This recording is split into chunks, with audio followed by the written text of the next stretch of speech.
One, as we start this workshop, we gained a lot of information last night. I hope you received the same today.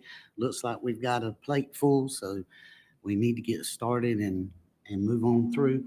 I need a motion to call the meeting back to order. No, you can just call it back in if you recess. Okay. All right. So scratch that. All right. Also, I need a motion to come out of closed session.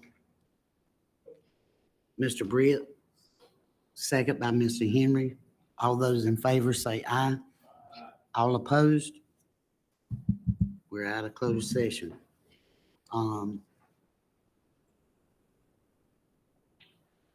Invocation by Dr. Williamson. I wanted to say Mr. Gentry reminded me, and I did see it on Facebook. Miss Beth Polka, she's taught at Littlefield. She passed away about two weeks ago, Mr. Gentry. If you will, take a moment to remember her, and then Dr. Williamson's going to lead us in prayer. Mm-hmm.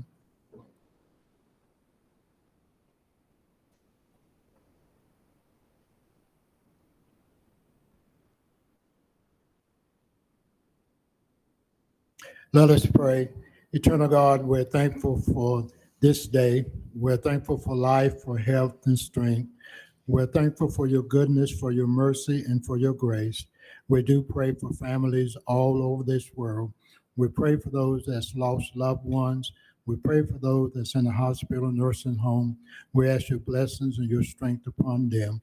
We thank you for your goodness. We just thank you for your divine presence, for your divine intervention. We pray that you will guide us this day as we come together again to do the business of the public schools of Robeson County. We pray for our board members. We pray that you will guide us and go in front of us as we prepare for a new academic school year. Have thy way in our lives, in our home. Bless our young people. Bless our students. We pray for our servicemen and women all over this world. And we just thank you and we honor you this day by our service. In Christ's name we pray. Amen. Amen.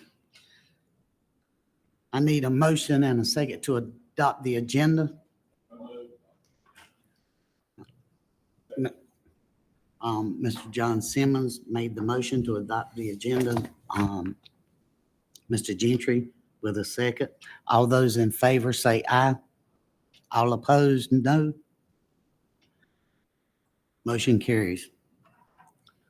Information items, department updates, central office. Mr. Bobby, you the first on the slate this morning. Good morning, Chairman Lawson, Dr. Williamson, board members. We will begin today's meeting with updates from the auxiliary services, and I want to share just a very brief story with you. And if you've heard me speak to a group over the last 2 years, you've probably heard this before. I've spent the majority of my career dealing with the things we discussed last night, making teaching and learning better. And for a lot of us, that is the work that we talk about. Until a couple of years ago, I had to change my glasses, and I realized that I was gonna be in charge of the backbone of the district, the things that people really don't think about. And I heard a phrase one time, keeping kids safe, warm, and dry. But I had to add to that because we got to feed them, we got to get them there, and we got to make sure the technology's working. So a lot of the work, the behind the scenes works, is what you're going to hear from the departments today. And as Dr. Williamson stated last night, he couldn't do the work with all of us that are sitting in this room. There's no way that I could do what I do without the folks that are going to come up here and speak to you in just a little bit. So again, just want to say thank you to them, because those are the ones that make sure the kids get to school on time. Miss Charlene makes sure they have a hot breakfast. Teal makes sure when they walk in, the technology's up and going so that the curriculums work, so that teachers can do what they need to do. And one of the things that I can say I'm proud of these guys is they're not only just connected to their work, and as Dr. Williamson has stated this several times, they are beginning to see the work and what they do and how their departments operate is connected to the teaching and learning. So with that being said, I'm going to sit down. I think, who's first up, Cole, for us? Is it athletics?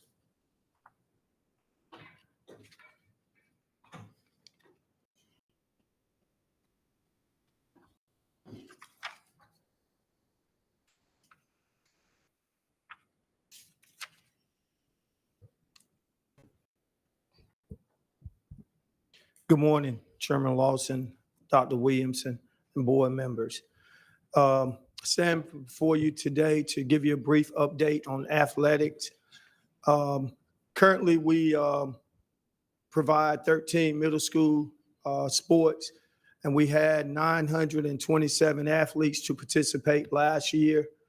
We had 18 high school sports, and 1,473 athletes participated. We have 15 paid middle school positions, 54 paid high school positions. And this year, for the first time, we will be implementing middle school track. Currently, we're going to have the girls will be participating in the fall, the guys in the spring. Tentatively on Tuesdays, they're going to have about 4 to 5 track meets. And right now, we're currently looking into hosting them at those high schools that have tracks available to use.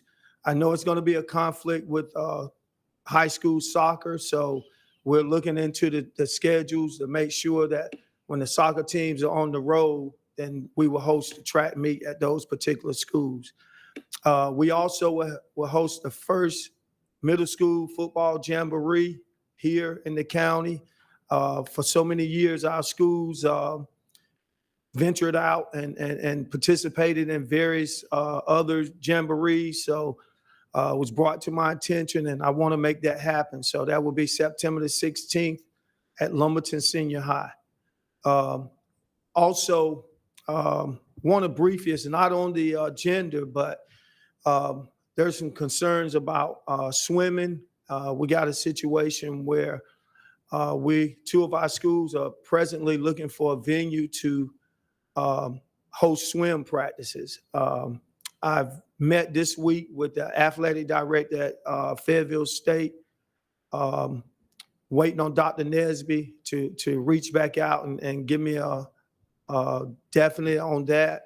I also went to the James Leach Aquarium and met with their staff to see if it was a possibility that we could practice there. So we're still waiting. They trying to work out the logistics, and hopefully I'll hear from them within the next week or so.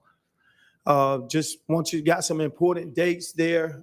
September the 16th will be the Robeson County Boys Soccer first round at Lumberton. The 23rd is the championship round, which will be held at Purnell Sweat High School.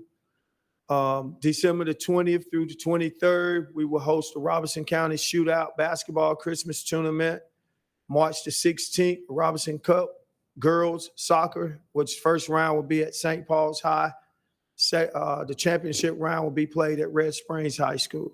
March 30th through April the 2nd will be the Robeson County Slugfest. And right now, that date, that site will be to be determined.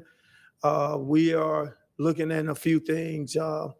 Fairmont was supposed to host, but we trying to see if not, we will move it to another location.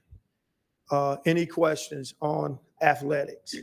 Mr. Chair, if I may, please.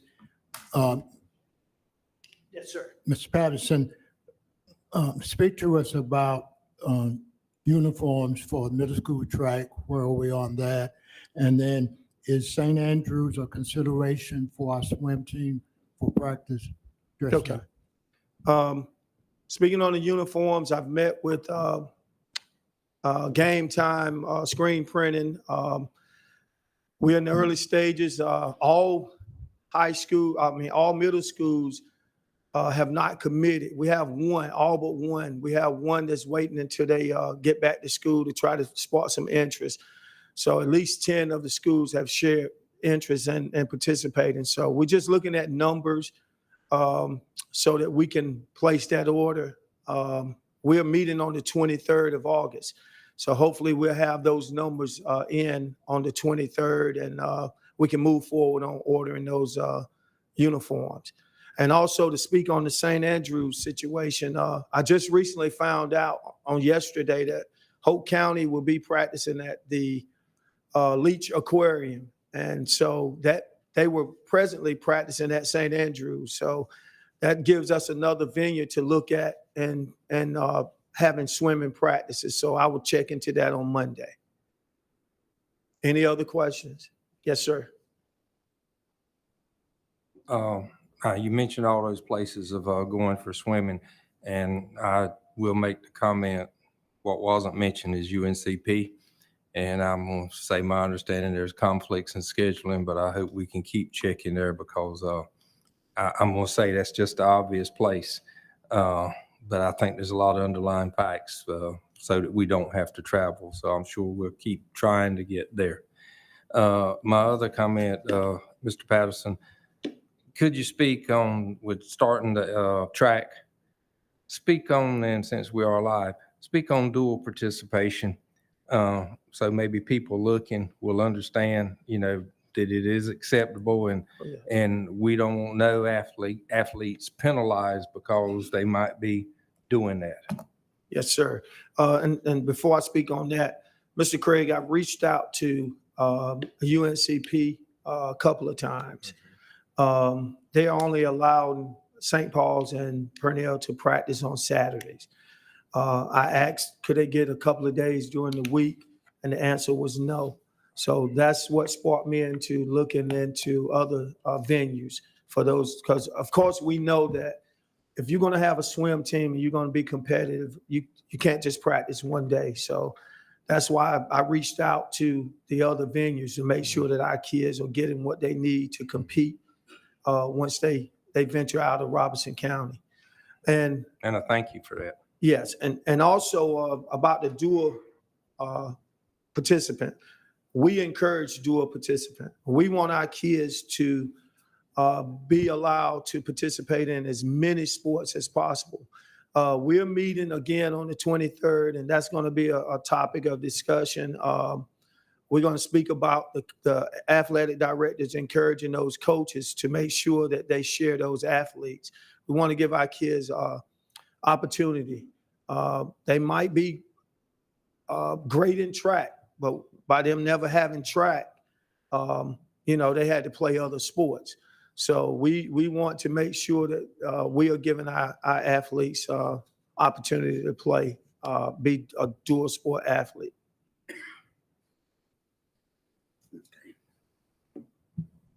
I'm just going to throw that bug out there, and I'm just put it out there. One, in the future, I would love to see a coach's pay increase down the road. And two, I think we need to move towards making our athletic directors 12-month employees. I think that's something we need to look at down the road. Just putting it out there, I would like to see take place. All right. Any other questions? John? Yeah, the middle school jamboree, we're gonna do a little more advertising before that day to get here, as far as like prices to get in and all that stuff like that, and the time it's gonna start. Yes, we're still working out. This is my first rodeo, so we're still working out the logistics of that. The athletic directors and we're going to talk about that on the 23rd, and then we'll start promoting it. Yes, sir. Refresh me on the middle school. Mr. Gentry, hang on one second. Dr. Emanuel's next, and then I'll get you, okay? I just wanted a clarification for Mr. Trey. Mrs. Trey, when you said make our athletic directors 12 months, you're speaking of high school only, right? Yes, ma'am. Okay, thank you. Mr. Gentry? Refresh me on the middle school uniforms. What particular uniforms would those be for the middle school? We have to follow under the DPI rules. They have rules and regulations on uniforms. So it would be track uniforms. Gotcha. Any other questions? Okay, we're going to move on to driver's education. Our driver's education, currently we provide 30 hours of classroom education for those students that participate. We provide 6 hours of behind the wheel instructions. This past school year, we had 1,971 ninth grade students, and we provided classroom education to 1,919 of those students. Behind the wheel, as of and I don't have all the payroll in as of yet, but it went up since we spoke last week. We provided behind the wheel instructions for 1,513 of those 1,919 students that participated in the classroom session. We currently have 30 driver's ed instructors. We have 5 coordinators that oversee their driver's ed program at the particular high schools. So are there any questions on driver's education? Mr. Chair, Mr. Patterson, will you speak, charter schools and private school students take part in our driver's ed or have the opportunity? Will you address that, please? Yes. Private and charter schools, they do have access to our program. We have to provide them services. They pay a $65 fee to fill out an application and pay a $65 fee, and they can participate. And homeschool as well, but they have to clarify that they are homeschool, and it's through DPI. Okay. Any other questions? Ms. Erica?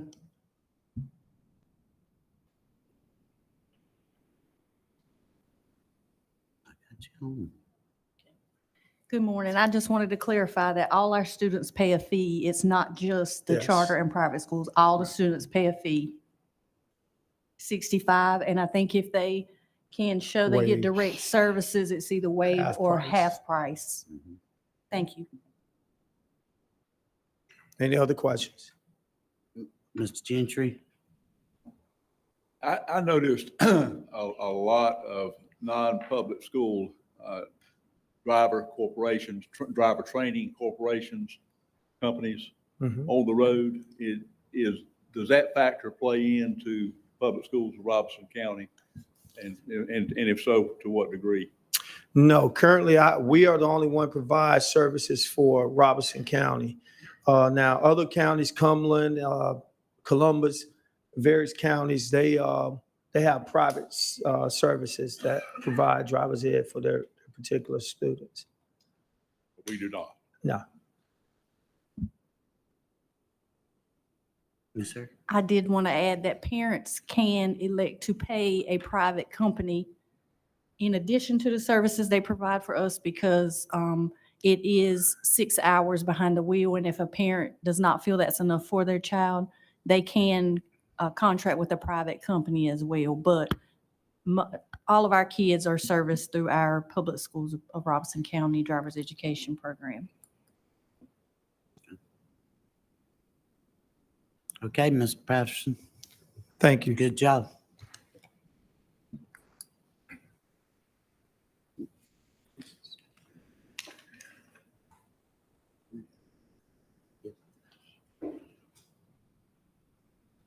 Ms. Connie with child nutrition, am I correct?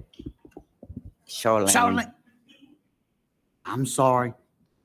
Good morning, Chairman Lawson, Dr. Williamson, and board members. I'm here to give an update on child nutrition. Last year, we served about 1,503,651 breakfasts and 2,672,380 lunches. It was a little lower than what we had done in previous, because, throughout COVID, our numbers went up a little more. But it was still overall a good year. Our fresh fruit and vegetable grant was awarded to all of our elementaries again this year. We are excited in partnership with Miss Jamie pre-K program. I have ordered some fruit and vegetable books in order to give her children, and instructional books for the teachers to help implement children making healthier choices and starting at an early age. What's new coming to the school menu? Today, I brought each board member our donuts. They're powdered donuts. And then I have a blueberry donut and a super bun. Those are new breakfast items. As you see, our breakfast numbers are very low, so we are trying to encourage children and offering another choice to entice them to come into for breakfast in the mornings rather than it just being lunch, because, breakfast starts their day. So those are some things that I had done and we're implementing. I just wanted to share with you about our lunch. Our lunch this year, we will be offering an Asian meal to encourage, to venture out and meet the needs of our other students in the communities. Any questions? Chair, if I may, Yes, sir. Charlene, we had a conversation about the high school's breakfast and the walk-in breakfast. Are you considering that at any point? Yes, sir. I'm looking at Lumberton High School and maybe getting with the principal there to being able to offer a second chance breakfast, for the students to be able to come through, just grab something off the cart and having that meal maybe later in the morning, because a lot of those kids do not want to come in time they get off the bus or time they arrive at school. But, it's just a collaboration with getting the principals and a time slot to be able to offer that. Okay, Ms. Charlene. Thank you. Next, we have Power School.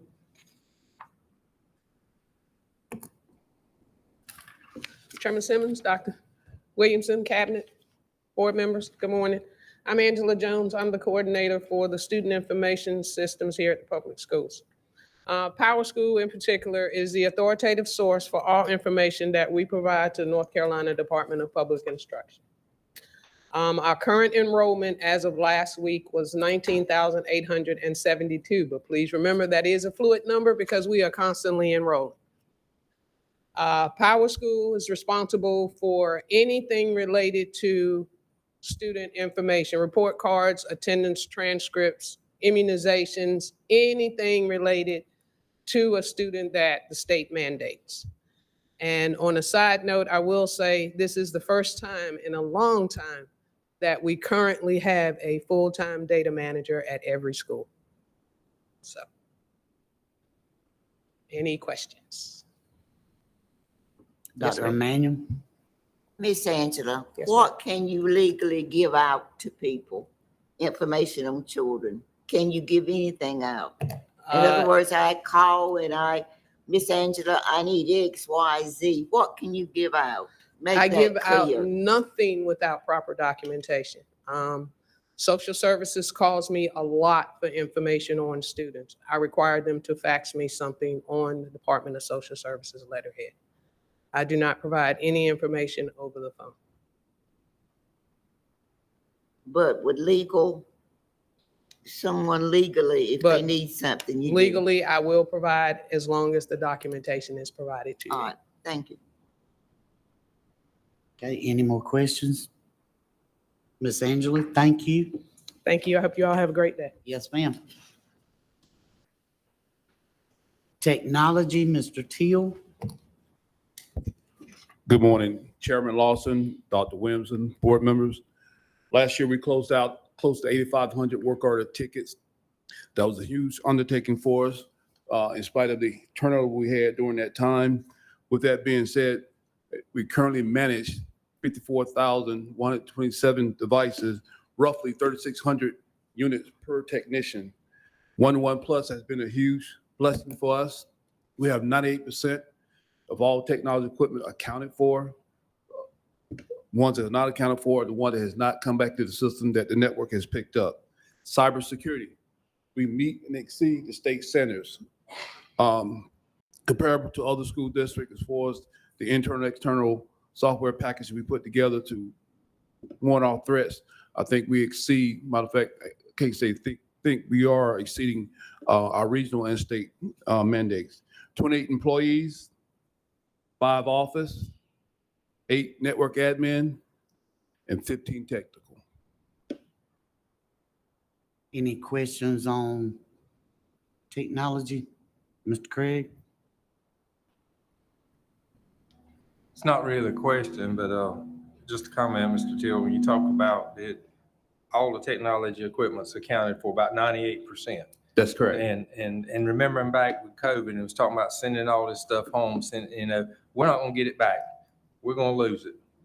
But what's it gonna cost us to send these Chromebooks home? So we're past that, and if we do send stuff home, we are getting it back, and kids are having access to these materials at home. That's correct. We are able to trace and track more than ever than we had in the past. Okay, that's great. Okay, Mr. Terry? Hey, Mr. Teal, how are you? Fine, you, sir. Thank you. Of the 54,127 devices, do you have access to determine when they last hit the network? That is correct. Okay. So do we have any devices that are going for a long period of time and not being utilized? No, sir. Right now, matter of fact, with the inception of 1-to-1 Plus, once it hit our network and it stays dormant for X number, let's say right now, I think our 90-day threshold, it pops up alert. If it's internal at central office or at the school, we know right then to either call the media person, find out if that device has been discarded, destroyed, or whatnot. But it sends a red flag, let us know that it has not checked in up to 90 days, after 90 days. So there's no situation where we've got like a closet full of devices just like sitting there. If it is, I'm not aware of it. Okay. Yeah, I don't know either. I was just wondering. I just want to make sure that these devices are being utilized, because if they sit around X amount of time, as well as I do, that the batteries will be no good after a while. Sir, when it comes to 1-to-1 Plus, this is something that we don't know about. We physically laid eyes, recorded serial numbers, everything you see in 1-to-1 Plus. Before in the past, we kind of maybe took people's word for granted, but no, this time we physically touch each and every device that you see in 1-to-1 Plus. Thank you, Mr. Teal. I appreciate it. Thank you. Dr. Williams? Okay. Mr. Teal, again, thank you for your work, and it is a major undertaking. Will you share with us, and Erica, this is to you also, our plan to update our devices? You have that plan in place now, and then what we're projecting that cost to be per year? But right now, we have a 5-year cycle. We're moving into the 3rd year. Right now, the 2nd year has been completed. That includes Chromebooks, interactive boards, each one of the classrooms. The interactive boards, that project should be completed probably by the middle of next week. Chromebooks already in. iPads for pre-K are in right now. We just have to wait to figure out who those individuals are so we can assign them to them. Budget-wise, for example, when you start talking about refresh, E-Rate granted us $3.7 million. That's to take care of all these access points you guys see, all the network operation you might see here at central office and throughout the district as a whole. Now, for the next year, I'm not that astute for as finance when it comes to ESSER. I think we are on our last year as far as funding with that, Ms. Erica. Mm-hmm.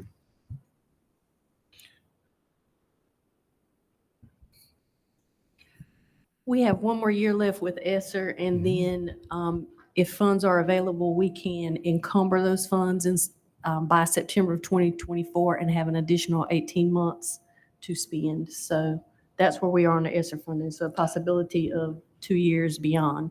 But with that being said, can you explain to Dr. Williams on average how much we spent for his technology? I think it's like 2.6, somewhere in the area. It's between 2.6 and 3.2, depending on how many devices were destroyed and need to be replaced. We also have ongoing funds quarterly or so for devices that are damaged.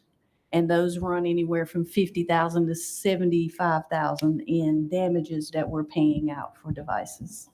And so my intent is to make the board aware that when ESSER funds run out, we're facing $2.5 million every year to replace and to upgrade devices. So we're processing that in terms of where do we find that money now for the future. So that's what we're up against. And Dr. Williams, with that 8,458, a vast majority of those tickets were Chromebooks. It wasn't like physical desktop cell phones or network equipment. It was the rampant replacement of Chromebooks coming back in and coming back out. But to Dr. Williams and Mr. Bobby's attestment, no child at any given time were without a Chromebook. You know, we have that many, I don't want to go on record saying that how many in reserve, but we are able to replenish that and rapidly reload any school at any given time, even during testing time. Okay, Mr. Gentry. Mr. Steele, first of all, I'd like to congratulate you and your team. I think you are absolutely top notch in keeping up with all aspects of technology. And I think we all appreciate that. Thank you. What I do want to follow up with specifically, and I believe I'm going back at least a year ago, there was a emphasis to expand internet accessibility, especially to the southern area of our county. That we were, it was kind of spotty down there in terms of signal and students being able to access, particularly at home, obviously. And I know there's been some effort to install equipment on buses, and so that buses do remain stationary at certain points for a certain period of time.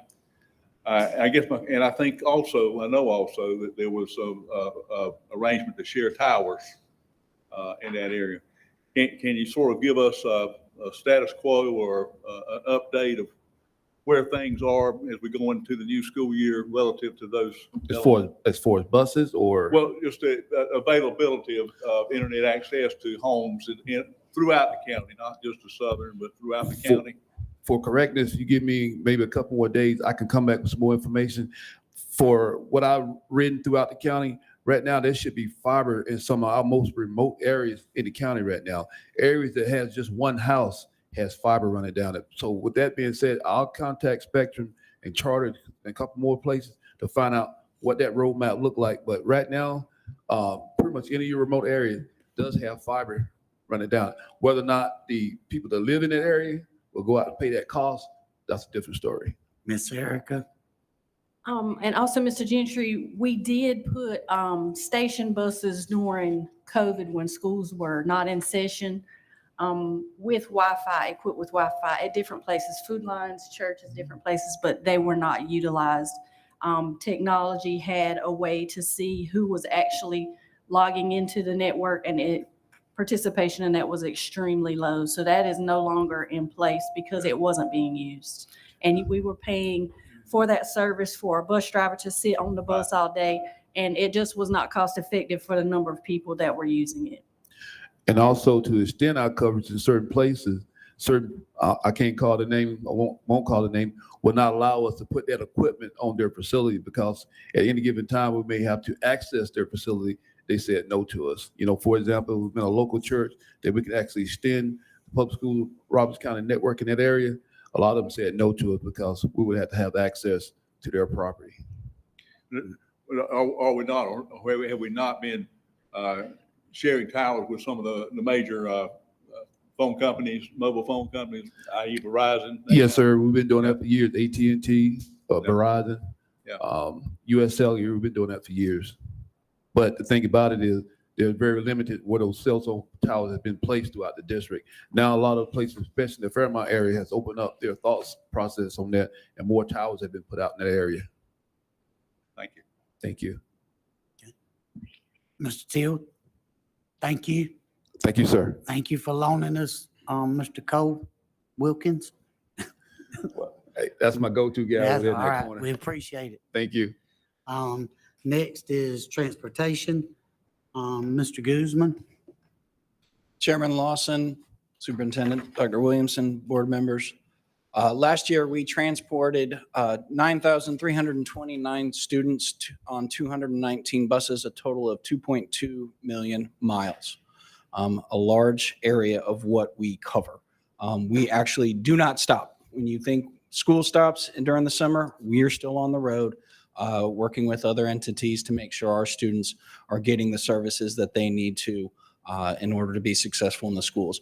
Currently, we have 19 activity buses that are housed at transportation. Thanks to your actions during COVID, we went from 4, purchased 15, and are now at 19 that are available to the county to be able to use for various activities.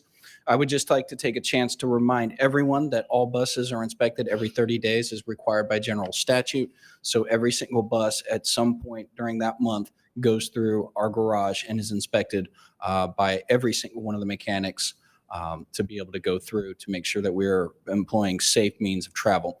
And at our department, it often goes unseen, but there are a total, including myself, of 30 employees at transportation, 11 people in the office working very hard with routing, as well as the business aspect of it. And the more visible are the 19 mechanics that are out on sites and schools that are carrying the buses to ensure that they work properly and are safe as they're transporting the students to and from school.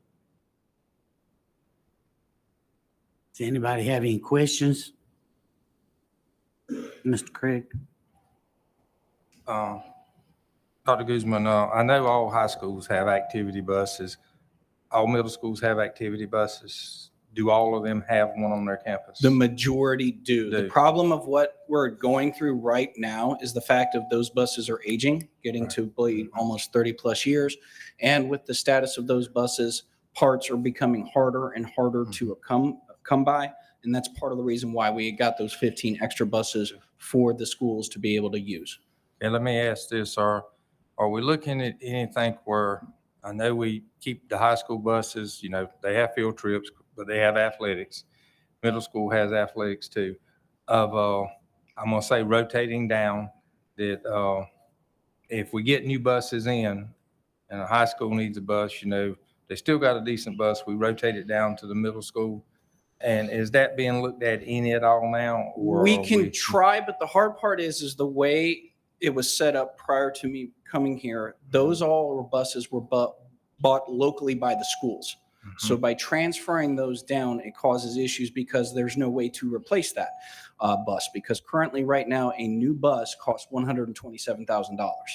And there's not a lot of PTAs or anybody else trying to generate those. And those are considered to be a local expenditure due to the fact that my guys can only work on things that are yellow. And so then we have to go back and, of course, bill for those type of things. We are trying to work through with the schools. I've actually received a grant that I wrote last year, and we're working with Erica to be able to purchase new buses for the high schools and then to be able to move those down. Last year, we were awarded the grant way late, and we're not able to expend those funds because the hard part about that with the DEQ grant from Volkswagen is you have to purchase the vehicles first, then destroy it, or mess around with one and then be able to move. And so the problem is we have to front load that money. And at the time, it was January and February, it was not in the budget to go ahead and front load. So Eric and I have had discussions to be able to purchase 2 this year and then for 2 in the following, and meaning the last year of that grant. And that's my reason for asking, so that people understand the issues of moving down and the fact of, and I'm gonna go back with coaches, you know you're playing every week, but you don't have a bus, and somebody has to take time to go down and get a bus and bring it back to school. And these coaches are also still teaching a class. So if we can do stuff to get buses at a middle school where they can use them for field trips, but they do have them there for athletics. And then, I know we got some elementary schools that might still have a bus on their campus. But you do have the ones down there that can be used by anybody Yes, at sir. any time if there's a request made. Yes, they just have to go through the travel tracker system to make that request. We implemented travel tracker for a way for us to be able to uniformly do that. Some schools do a great job of putting them in. We already have people beating down our door to put in for December and January.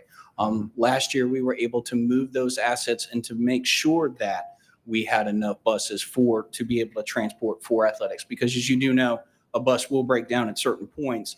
And so we might have to go ahead and take one of those from transportation for an elementary or middle school or a high school for sports if something were to come about. And luckily last year, because of having those 19, we were able to do so. Thank you. Miss Erica? I also wanted to add, Mr. Craig, that as you're aware, the feeder schools in some areas may have less than others, so it's kind of uneven in one bus.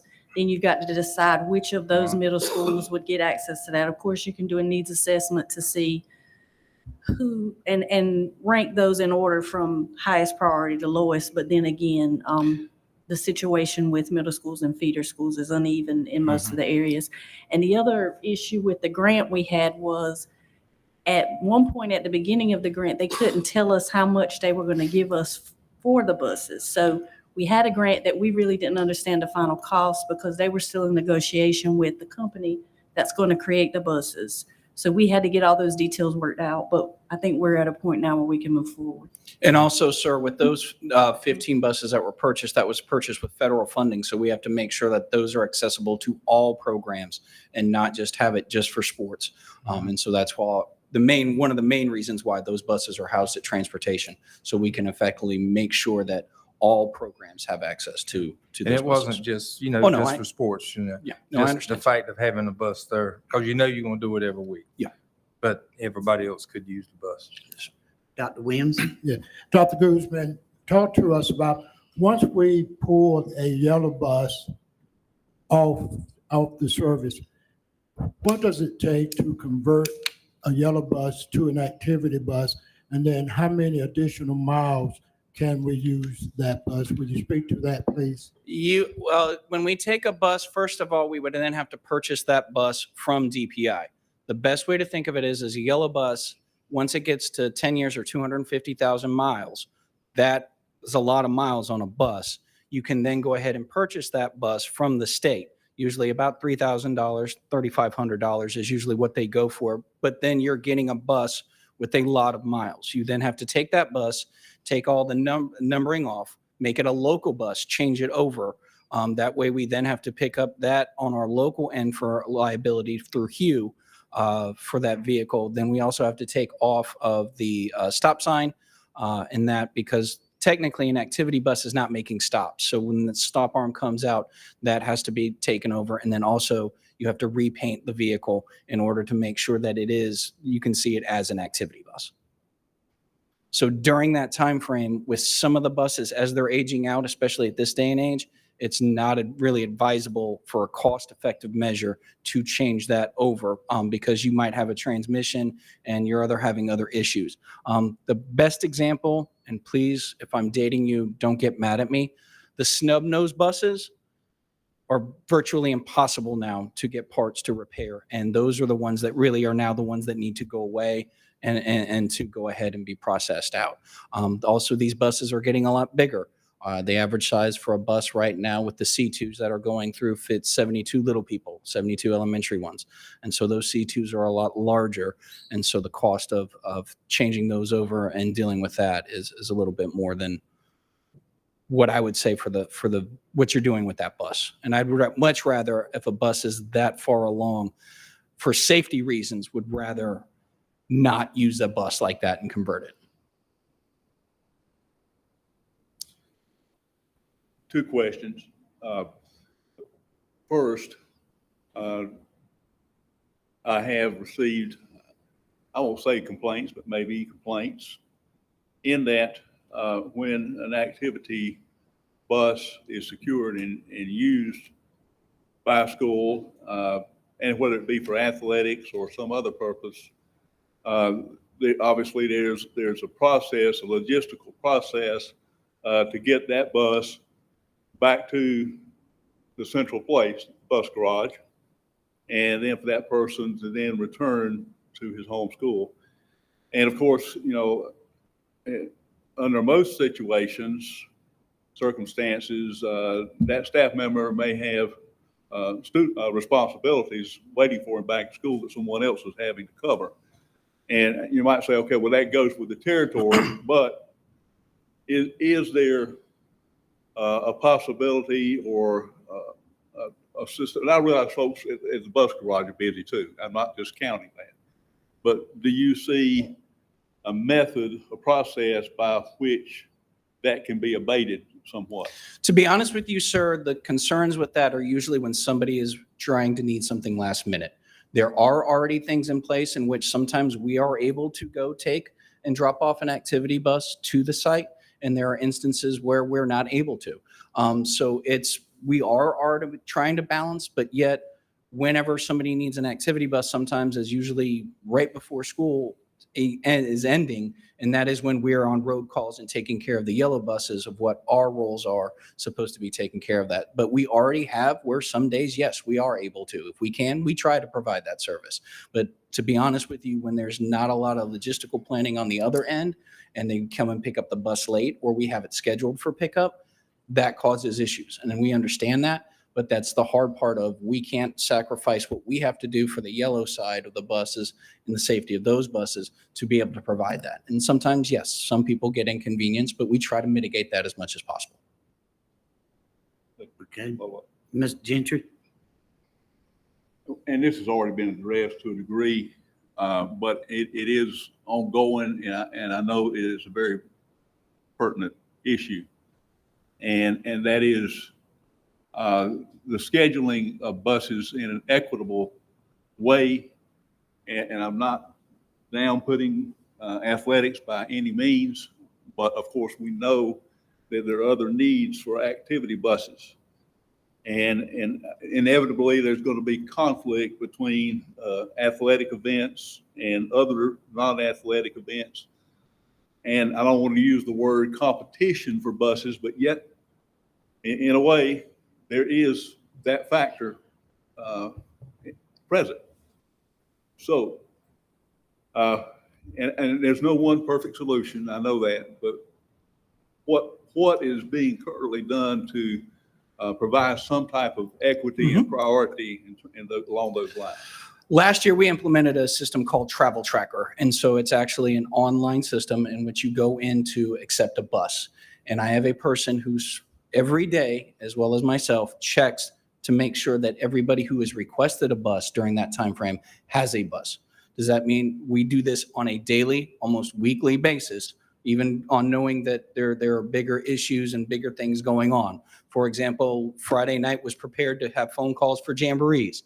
We know beta clubs when they have their schedules. So we are then able to move assets and be able to make sure that we are providing that equity to go through. That's why we ask, if you know of a trip, especially of a teacher or a school, to put it in that system quickly so that we know we have reserves to be able to. I can honestly tell you, sir, last year, we did not turn anyone away, and we're able to, through that system, to be able to find resources of an activity bus or a yellow bus for all students to go on their activities.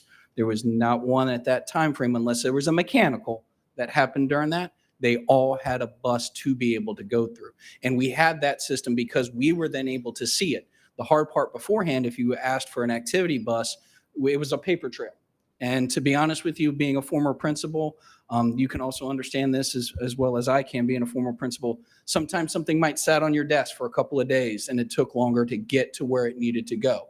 By eliminating that paper trail, we were more efficient on what we were being able to do so we can head off and mitigate those circumstances.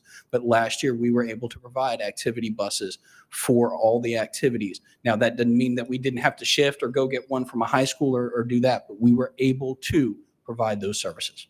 So advanced planning is the key. That is the key, sir. That's where, coming down to my department, it's all about logistics and making sure we have that. If we know in the future, just like I love to brag, last year we had a Special Olympics going on, as well as a CTE function. So we had buses literally that picked up kids and kept on going till about 1 o'clock, then had about an hour break, and then we had to dismiss school. So yes, logistics plays a very major part, a big role in this. And if anybody can front load, that helps us to make sure, because we have to deal with everybody, all 37 schools and the large amount of students, to provide them with the services and the access to the educational opportunities that they need. Thank you. Thank you, Mr. Guzman. Thank you. Mr. Bobby, you're next, and we need to get to rolling Yes, sir. through this, so we're gonna be here at 3 o'clock. Oh, today. no. So we got to move Mr. on. There's always a first time for everything. So Mr. Ernie called me the other week, and he has taken a vacation for the first time, he told me, in his entire career. So I'm no Mr. Ernie. So I'm just going to hit the topics that he wanted me to go over with you. And I think the main thing is that I would like for everyone to see is the total number of employees we currently have at maintenance. It may look like we have a lot of folks out there, but currently we do not. We have 2 office staff members. We have 10 supervisors spread out. We have 2 individuals that work, 2 individuals who work in the warehouse, and the other 30 of those 46 employees will be trade specific, whether that's a painter, electrician, plumber, the HVAC, those sort of things. We currently have 2 vacancies in our electrical department, and we continuously advertise and interview Sometimes everybody understands this. In the 10 years ago, we probably would have had 20 people apply and interview for an electrician. We're lucky if we can get one applicant that's willing to sit down, and sometimes those individuals that do just simply aren't qualified.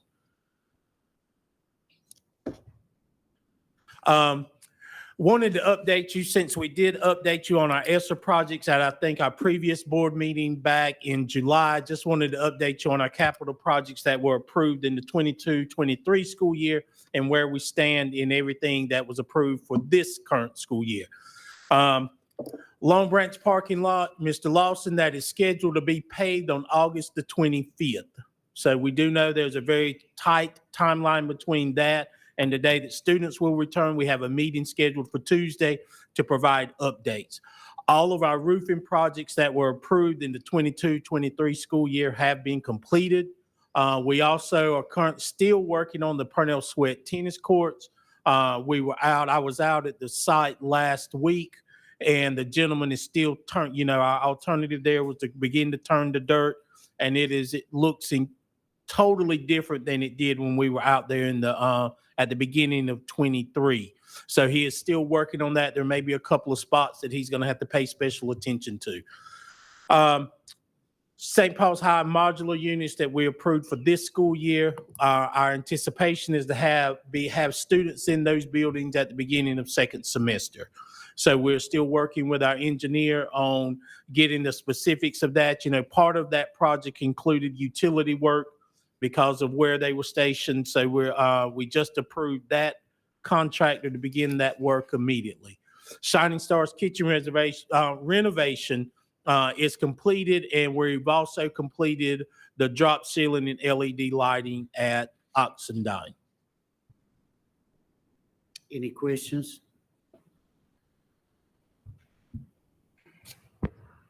On the LED lighting, do we have any schools left that we need to complete on that?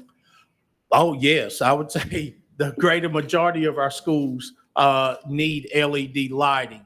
But again, the reason we did LED lighting here is because we were moving there, dropping the ceiling. If I'm not mistaken, we have dropped the ceiling in every one of our facilities. There may be a classroom here or there or a hallway, just very minimal. I can think of Red Springs High that has a little section that the ceiling's not dropped, but for the majority of our facilities, everyone has a dropped ceiling. Everyone does not have the LED lighting. Is that part of the project with the grant we got with through the agency for? No, the grant that we got to provide LED lighting was in our gyms only. So part of the capital projects that I did not list in 22-23 because it was completed early on was LED lighting in all of our high school gyms. That's been taken care of. We did get a grant, and I would have to follow back up. I think we only have maybe 2 to 3 elementary middle schools that LED lighting was not installed in all of our gyms for free.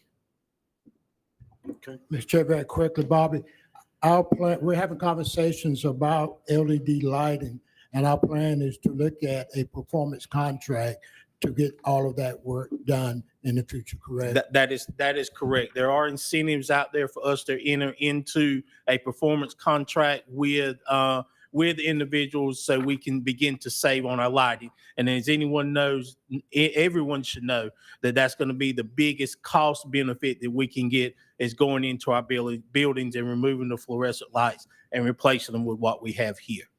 And when our folks are, Mr. Henry, to address your point, if we have a situation where a light goes out, we are replacing those lights with LED lights.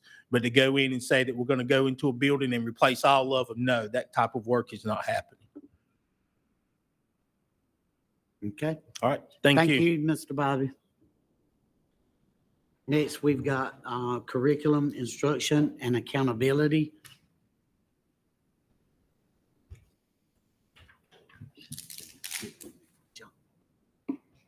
Good morning, Chairman Lawson, Dr. Williamson, board members. And so this morning, we'd really like to give you a quick update of what's going on in curriculum instruction accountability. They are going to be passing around some materials. If you'll pull out, you'll see a principal month by month that they're passing around. We have just this year created a principal month by month to help principals know what are things that you need to think about each month that may be due in your building when you think of managerial pieces or even just regular pieces that may occur in a monthly basis. So this gives them a checklist of what you should do each month, what you should do during before school and after school. So that is a resource we're providing for each principal to have. So it's a little spiral bound notebook. I'm going to have Miss Amanda give us a quick update on Relay.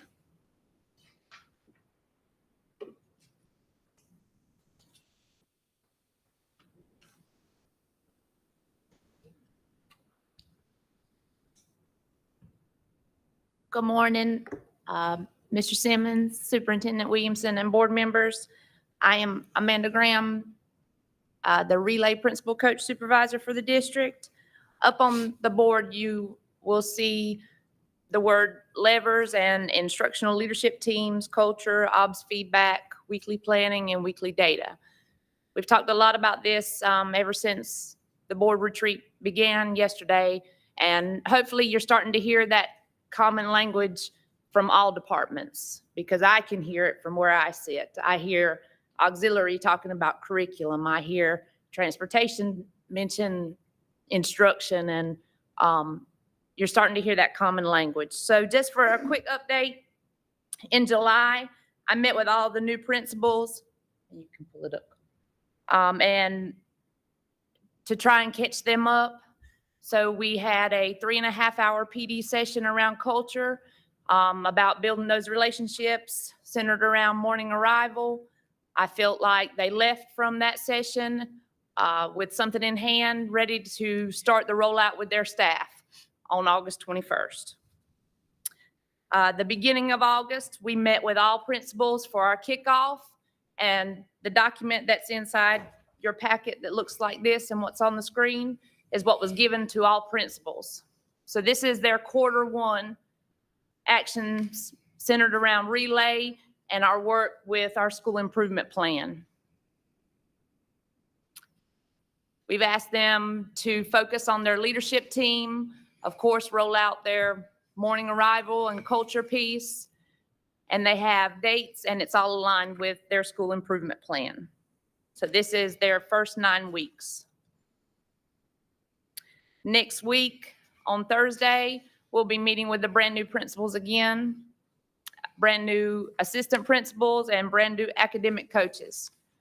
Our goal is for them to feel ready to walk into a classroom the first week of school with a lesson in hand and know how to best help increase and improve that instruction with that teacher. So that's our goal for next Thursday. Are there any questions for me? Thank you. Thank you.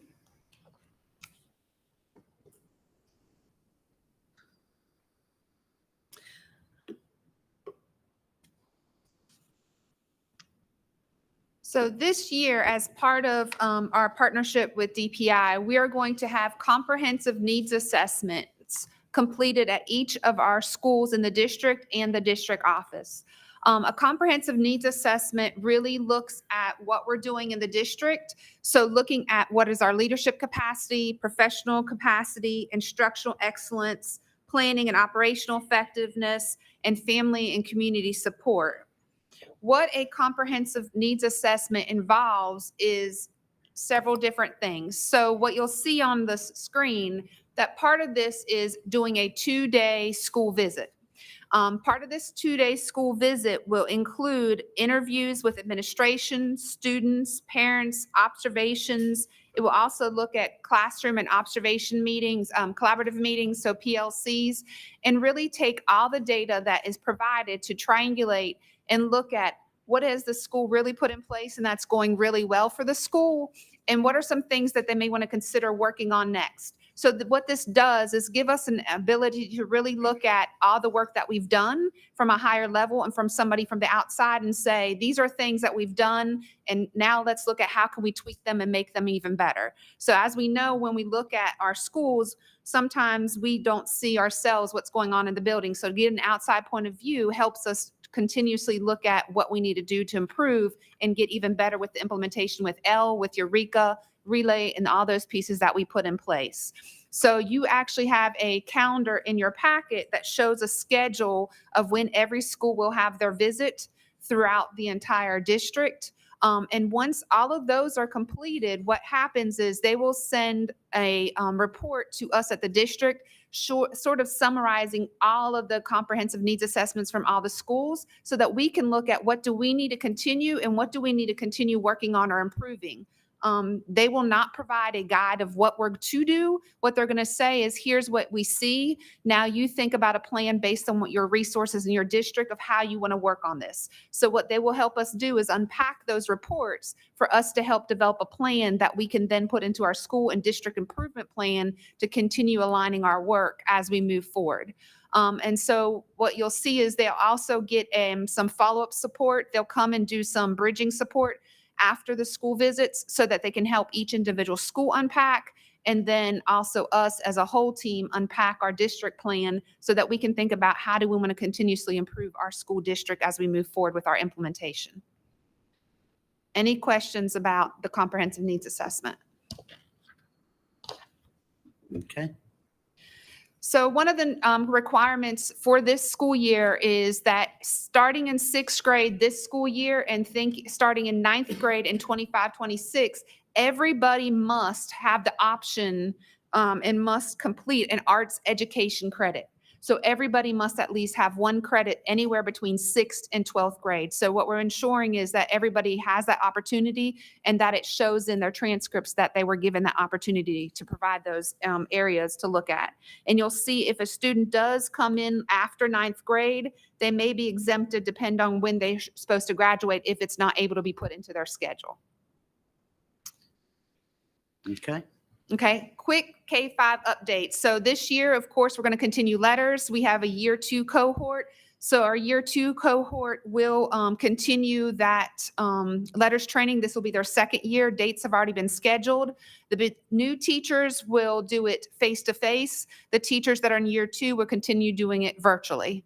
And then also all new principals will go through letters training. That's part of the state requirements that we have to put in place.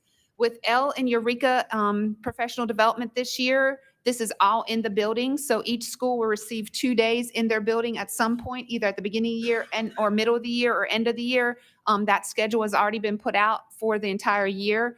And what will happen during those days, they will come and meet with each their team or their instructional leadership team to help them do some observations to identify what they need to work on, model for teachers, and hold PLCs with them so that they can dig into how to implement that curriculum in their building. ClassWorks professional development will continue being in the building for twice a year, where they'll come in and work with teachers to analyze that data. Also, part of this year, individual reading plans we have to put in place for every K-3 child. So if you saw the data yesterday when we talked about amplified data, it depends on any child that is red or yellow. We have to put on an individual reading plan. That is part of the requirement from the state. Advanced math, this is another piece of legislation that we have been putting in place but are continuing to refine. So you'll see in 3.5, any child that has a level 5 on EOG, we have to offer advanced opportunities. So part of this will be, of course, working with AIG, but the other part will be providing them material above grade level in classwork so they can have those advanced opportunities. In 6th grade and higher, they have to be offered an advanced math. So this year, everybody in 7th grade will have advanced math automatically because they're taking the compacted math. Everybody in 8th grade takes math 1, and in 6th grade, they're going to be taking advanced math. We have to get written consent for a child to be removed. Otherwise, every child is scheduled to take the advanced math if they were level 5 on EOG. 6-8, same thing. We've already talked about ClassWorks in ELA, PD, but 6-12 this year, ACT, what we're going to do when we looked at our scores, we decided to go ahead and think about how do we implement it within the English classes. So we paced out the ACT standards, and teachers will use those pieces in the pacing guide through Apex to help them provide ACT updates and instruction. We are also developing writing rubrics to help our 9-12 teachers so that they're consistent about how they're scoring writing and how they make sure it aligns with the standards. Social studies, we have Canvas courses that are being developed to help teachers have access to curriculum maps, unit plans, standards, objectives, and any upcoming PD. And all high school seniors have to take economics personal finance course to graduate. That is a piece that is now in place. Health, there are new standards coming. So currently they are, the state is putting them out to review. And so we anticipate that we'll start rolling out the new health standards once they're adopted by the state in the spring so we can be prepared for the fall of 2024. Science, we're going to continue robotics. We're trying to move robotics also to the elementary school. So you'll see a lot of STEM work continuing with that process. We have 2 people that we were able to, with the partnership of AmeriCorps, have that will come to the district to help support robotics and will provide us 900 hours to work with our teachers just to help them with STEM and robotics. And so we also plan to have a robotics competition and expo in April for our entire district. And science standards, they are also beginning to change. And so they have been adopted by the state board. We will begin staff development all throughout the year to prepare the teachers for the new standards because they will begin implementation in 24-25. So there's a huge move from just those vocabulary to more of the science application. So knowing how to take what you've learned and applying it to different situations when it comes to science. We have a partnership with the Southeastern Ag Center this year. We have partnered with them to take all of our 3rd grade students to the Ag Center for Robeson County Ag Day. So you already have a schedule of when the students will go and attend. They are bringing in farmers, they're bringing in beekeepers, they're bringing in a lot of different places to help our students become exposed to those different ag careers earlier now. And that completely aligns with our curriculum and what is happening in that curriculum.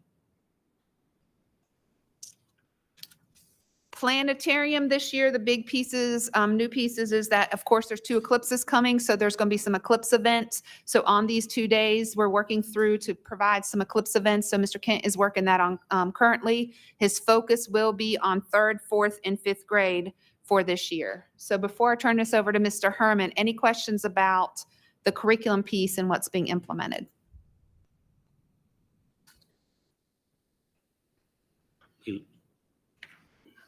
Mr. Gentry?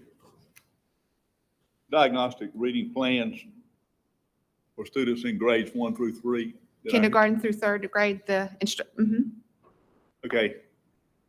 And I'm speaking from having been a high school teacher, and those of us that have been know that there are students in high school that are virtually or literally non-readers.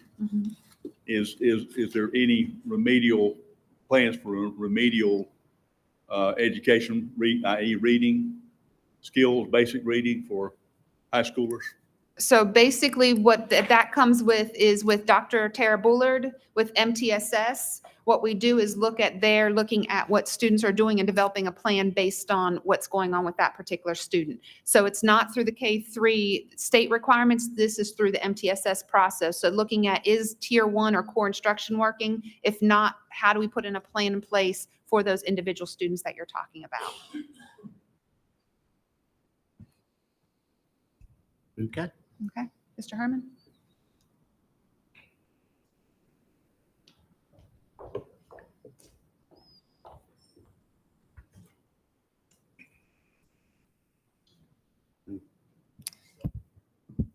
While Cole's getting that, I will say good morning to Chairman Lawson, Dr. Williamson, board members. And there we are. He's got it. So we just wanted to bring just maybe some clarification of concerns about our CTE improvement plan. First of all, the comprehensive local needs assessment. I know Dr. Carr has talked about the needs assessment that they're doing, but career and technical education is required to do this on every 2 years to have a comprehensive local needs assessment. That's when we will bring in business industry partners and other entities from throughout our district to see what type things we're doing well, what we need to improve on from their viewpoint. So we did that, and we had submitted the comprehensive local needs assessment, and there was some issues with the formatting that was sort of different from what the DPI rep was asking for. So we have corrected that. And then, of course, this year, we will be doing that again. And in addition to just us going through that, they're offering a level 2 career and technical education director's internship that will be covering the comprehensive local needs assessment, which I enrolled in that. We'll be making some trips back and forth to Greensboro throughout the year as we go through that process. It'll be a statewide comprehensive local needs assessment at every district in the state. And then our career development continuum, again, we corrected our format on that. The one item that we did not have actually printed on our continuum was where our students completed their career development plan. Now, we were doing the career development plan while the students were taking their their career interest inventory. It's automatically done with that component, but we did not have that spelled out, but we have corrected that issue. The licensure requirements, it was just some issues with the new teachers that were coming in. We had our monitoring visit in October. We had teachers literally that was hired a week before that visit. And of course, you know, HR has to apply for those licenses and so on and so forth. When they were going into our system to see that, they were showing those teachers without license. We had just a simple, I guess, an oversight that if we could have corrected with a middle initial on their license, is that we had 2 Steve Wesses. One was firefighter instructor that is through RCC, which is one of our CCP courses at the Career Center. And we have a Steve West that is our drafting teacher. And they were looking at Steve West as our drafting teacher teaching firefighter classes. And of course, that was a finding in that monitoring visit. We had an Eric Jones and can't think of the other Jones, but we had one Jones that was working for a CCP course from RCC. We have Jones that's teaching computer engineering for the public schools of Robeson County. And there was a licensure mix up in that. And it's just a matter of correcting and getting them to understand, hey, look, there we go again. It's just a matter of getting them to understand that people have the same name and they teach at the same location. Accountability documents, this was based on our performance-based measure documentation. We have corrected that. We requested that they come back and look at our documentation for the spring. We got all the format correct. And then, of course, we received an email from Misty Wolf, who is the DPI person that collects that particular documentation. And she did, congratulate us on making major improvements in that area. Some other recommendations were that 2 folks in our CTE administrative office, we had them listed as CTE coordinators, and they recommended that they would add on the CIMC license, which is in the process. They have applied for the CIMC internship, and they have applied for those provisional license that will be cleared as soon as they complete the CIMC internship, which is 1 year of training. Any questions? Mr. Chair, if I may. So Herman, we are not at risk of losing funding, correct? Not at all.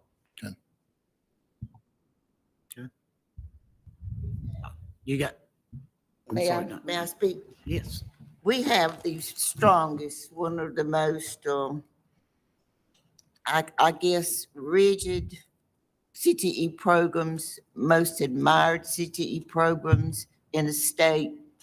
I do not know how all of the misinformation got out, but I have worked with this program, have known this program for years. And I'm proud of this program. If anyone has any doubt, go to one of those, what do you call it, Herman, when you set up all those different things and the kids are showing Yeah. us The showcase or the expo. showcases. And there are things there that will amaze you what those children are learning to do. Had plumbing problems at my home. Young man came in and he worked probably about 5 hours and cost me $1,800 to do that. And I said, son, where did you go to school? And he said, well, I got all my learnings, quote, from the Career Center. And then he went and got his license somewhere. So let me tell you something. This is one of, and Herman has said this, the best kept secrets in the United States and the state. CTE in the public schools of Robeson County has paved the way for many of our students to make a living and actually make more than us in education. Mhm. So I don't know how all that got started, but they need to go see for themselves and come and see some of our children excel as they do in these programs. You got anything? Thank you, Mr. Herman. Thank you. Mhm. Next, we'll have Dr. Connie Locklear. Yes, Ms. Craig.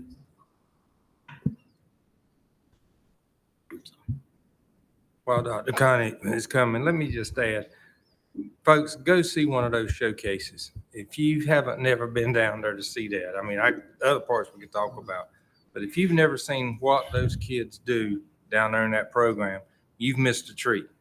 And we said it over and over. It's one of the best kept secrets in this county on what goes on in that program. And eventually it won't be, but please, when they have those shows this year, it's worth a couple hours just to go down there and see what those kids are doing. I think you will be amazed. That's all.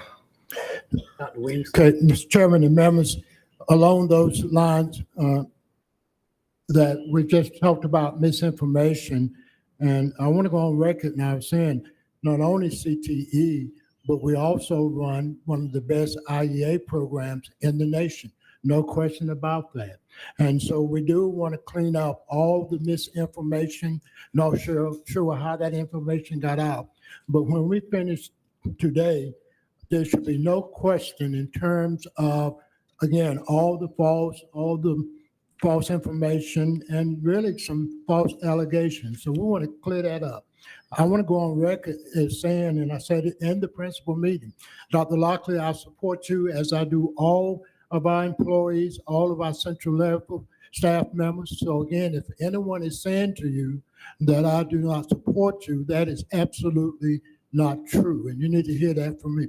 I will also go on record as saying there is not a single board member that is not in support of you and your program. So if someone is saying to you that certain board members are not supporting you in that program, that is absolutely not true. And the public needs to hear that. Anyone else want to address that before we ask some questions? Mr. Craig. I'll go very quick. What Dr. Williamson said, I support education, period. And that's all education, and which includes Indian education. And, it's come to my attention that I don't, and which is just not true. And I'm glad this is live today. And that's one reason I was wanting it to be, because I want it stated, and I'm going to state that I support Indian education. Again, as I said here the other month, my whole career, I feel like I've supported education in all groups and all people. And I just want to publicly say it, and I want it to be known. That's it. Dr. Emmanuel. First of all, when we elected to the board, we took an oath to follow the laws of North Carolina. We took an oath to serve all students. And all students would mean Indian education, Title I, and all the titles, all the children. So with that being said, there is no program that I do not support. And I'm very vocal when we're at the board meetings. If something I agree or don't agree, and I'm one person, just one person. and we all speak our minds, but in the end, I don't know of this board ever not supporting Indian education. I don't know of this board ever not supporting CTE. I do not know where all this got started. All you have to do is ask the question if you have a problem. I'm speaking to everybody in the public. I have a nephew that's on the board in Indian education, never received a phone call. I have two close friends on the Indian Education Committee, never received a phone call. So what I'm saying to the public, if you have any diversion, any kind of question, call me. I'll be glad to answer a question if you have any kind of problem. Not that I can solve it, but I too am on the Board of Education. Ask me. I've never been asked one question. So, but I do support in education, CTE, but I support all programs for the public schools of Robeson County for all students. Mr. Craig. I'm sorry, Henry, Mr. Craig, and then I'll get you. Let me just add one more thing. We listened last night and today, and Dr. Carter, we're gonna hear the same thing. Folks, this is a fantastic organization. School does not just happen that somebody flips a switch and it works. If you listened last night and listen today, there's so many moving parts in this organization that, again, it just don't happen. If something happens in child nutrition, it affects the whole school. Dr. Connie's program is one of the major parts, and we know one of the major items between their child nutrition, major items as far as monetary coming into this county. And all of these people work together. And again, I'm gonna just say, Craig, being on this board, I support all, and I will reiterate what Dr. Emmanuel said. Folks, if you got a question, call me. I give my phone number out all the time, and there's people I know that has not called, that I'll be honest, I'm surprised they didn't call, because I'm gonna answer. Now, you might not like the answer I give you, but I'll give you an answer. But this is a fantastic organization, and when I say that, I'm talking about our school system from the superintendent on down. And we got people that work way beyond what I'm gonna say they might be supposed to do or what they're paid to do, as Mr. Britt said, our ADs, and it's throughout this county. People spend time, and I hope people's appreciated of what they do. And it's all done. At the bottom line, when it's done, you're doing it for the children. Because if you're not, you're doing it for the wrong reason. And I'll be quiet or we won't get out of here at 12 o'clock. Mr. Henry? Mr. Chair, I want to go on record also as saying that I fully support IEA program. And just like Dr. Emmanuel said, when we took oath to consider all children in Robeson County in our decision-making process. And I did attend tribal curriculum meetings, and I did hear them voice their concerns. And I think sometimes it's just maybe a slight lack of communication.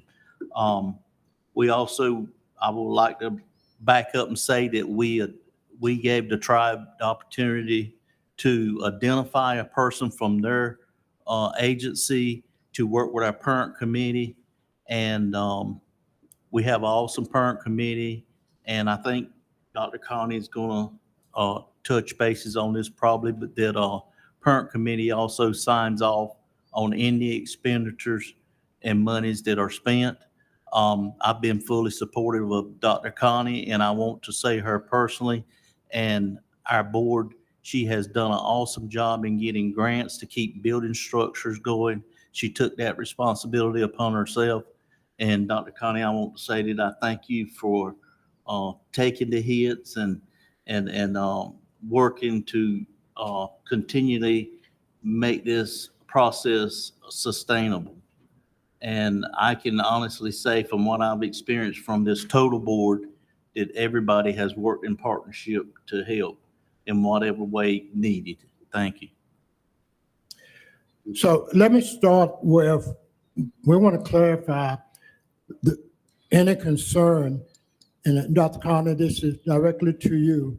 Has there ever been any conversation from the superintendent, any board member, any cabinet member in terms of eliminating and doing away with IEA?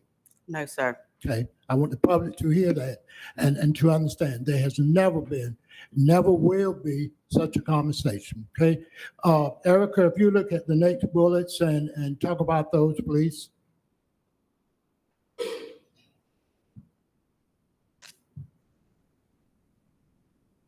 Oh, I'm sorry.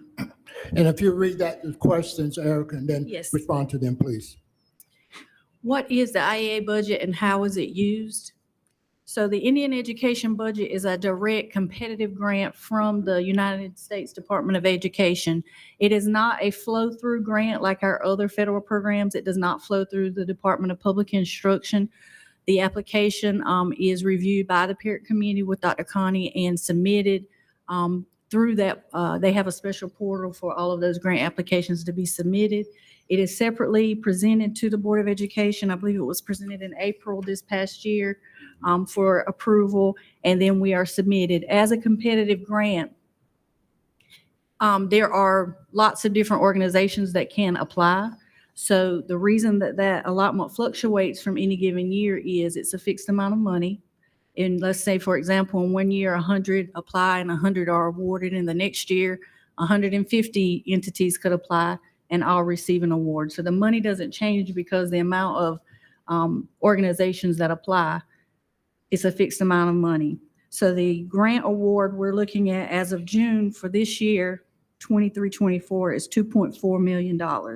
That is a decrease from the 22-23 school year where it was 2466763. But again, that is because it's an open amount of participants that can apply for that funding, and the awards vary from year to year.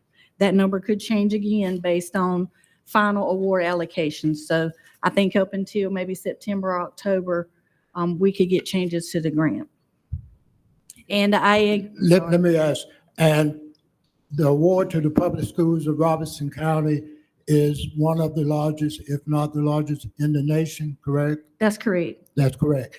And we just had a federal audit by the federal government into the funding and the program, and did they find any findings? No, sir. So let me say to Dr. Locklear and all of us, congratulations for doing a great job, an outstanding job, managing the largest award in this nation, being audited by the federal government, and no findings. Congratulations to you. Okay. The budget is based on the 10,582 students who have a verified 506 form, and it is used to support cultural academic experiences for those students throughout the county. There's a huge list, and I'm sure Dr. Connie is going to go over, of different things the students are exposed to through club organizations. I know she had a group just go to DC, ICNEO, Unity conferences. I'm sure she's going to address some of those, but that is the way, and of course to fund the youth development specialists and other staff at the IEA Center. That should answer what is IEA budget and how it is used. How is IEA funding? Is there any other funding used to support IEA? I've touched on how IEA is funded. Again, it's a direct federal grant through a competitive application process. And 069 and local both support IEA. The youth development specialist just spent a couple weeks in the month of July going out and doing different dropout prevention, checking on students, visiting their homes that will be paid through 069 funding. And if there's anything that comes up that cannot be paid through the grant, Dr. Connie and I work together with local funding to support any other needs.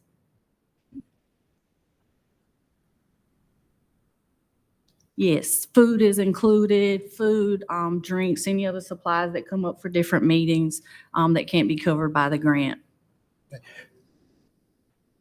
I need Yes. you recognized right here so we can keep this thing going if y'all gonna chime in. Mr. Henry, hit your button. I just wanted to say publicly, we need to state that all of this is public information, correct? Yes, that's correct. Yes. Chair, if I may. Yes, sir. So Erica, of our award, what percent of that budget goes towards personnel? It varies, but typically it's between 82 and 85% Okay. of the total grant that we receive goes towards salaries. And then the balance of the grant and the funding, because we generate those funds through IEA, that grant application, and what the grant says, we spend the balance of that money on Native American students, correct? That's correct. That's correct. Great. Who signs off on how the money is spent? So the original expenditure would come from Dr. Connie Locklear, and there's a process where it's approved by each department. Approval requires assistant superintendent. It's submitted through Dr. Wendy Dorsey Carr, and then submitted through our accounts payable or payroll department, whichever type of expense it is. How are recommendations, evaluations made for YDS? All YDS are Native Americans, so the recommendations are based from the principal with Dr. Connie's sitting in or being invited to sit in on those interviews and comments for evaluations. And what is the requirement for tribal consultation? You want to address that, Dr. Connie? Because I know we have to have meetings. I don't know all the terms. I know the parent committee signs off. There's a consultation with the tribe. Does that cover everything? And then it has to be presented for approval to the board, and we cover all of those. Miss Erica, when you're stating YDS, what does YDS I'm stand sorry, for? YDS is an acronym for Youth Development Specialists. Thank you. As far as, Mr. excuse me. Henry, give us 1 second. Mr. Henry? Also wanted to bring out or ask a question to you or Dr. Connie. When we interact with the tribe, is there a sign-off person identified through and by the tribe that we coordinate with? Or is that a group? How does that happen? I have to defer that one. Good evening or good morning, everyone. Chairman Lawson, Superintendent Williamson, and board members. Tribal consultation is a government-to-government relationship, and it's the process that occurs between the tribe and the school district. As far as tribal consultation for the Title VI grant, I have tribal consultation with the tribe as it relates to that. There is a formal documentation that has to be submitted. It has to be submitted to the state education agency, and then they submit it to the federal government. It is a requirement by law, and I think it's EA 8356, if I'm not mistaken, but it is between both government entities, and it's required for all federal grants. I'm just one of those federal grants with the Title VI. So yes, I have documentation that tribal consultation takes place with Title VI. When we were audited about, I think it was 4 years ago, Erica, maybe 5, 4. That was the first thing they asked me. Did I have my documentation for tribal consultation? And I said yes, and they reviewed it. Then they asked to meet with the tribe, and we went to the tribe, and that was during the time when Chairman Godwin was the sitting chair. 2019. Okay, thank you. 2019, 4 years ago. Mr. Terry? Hi, Dr. Connie. Thank you for being here today. I appreciate all the hard work you do with Indian Ed. So when we talk about a government-to-government relationship, the public schools has a government-to-government relationship with the county, with the state, with the federal government, and the tribe. So based on my understanding, if you don't mind, I'd like for you to, if you don't mind, Dr. Connie, I would like for you to remove your PSRC employee hat and put on your hat for your hat as the vice president of NIEA, which is the National Indian Education Association.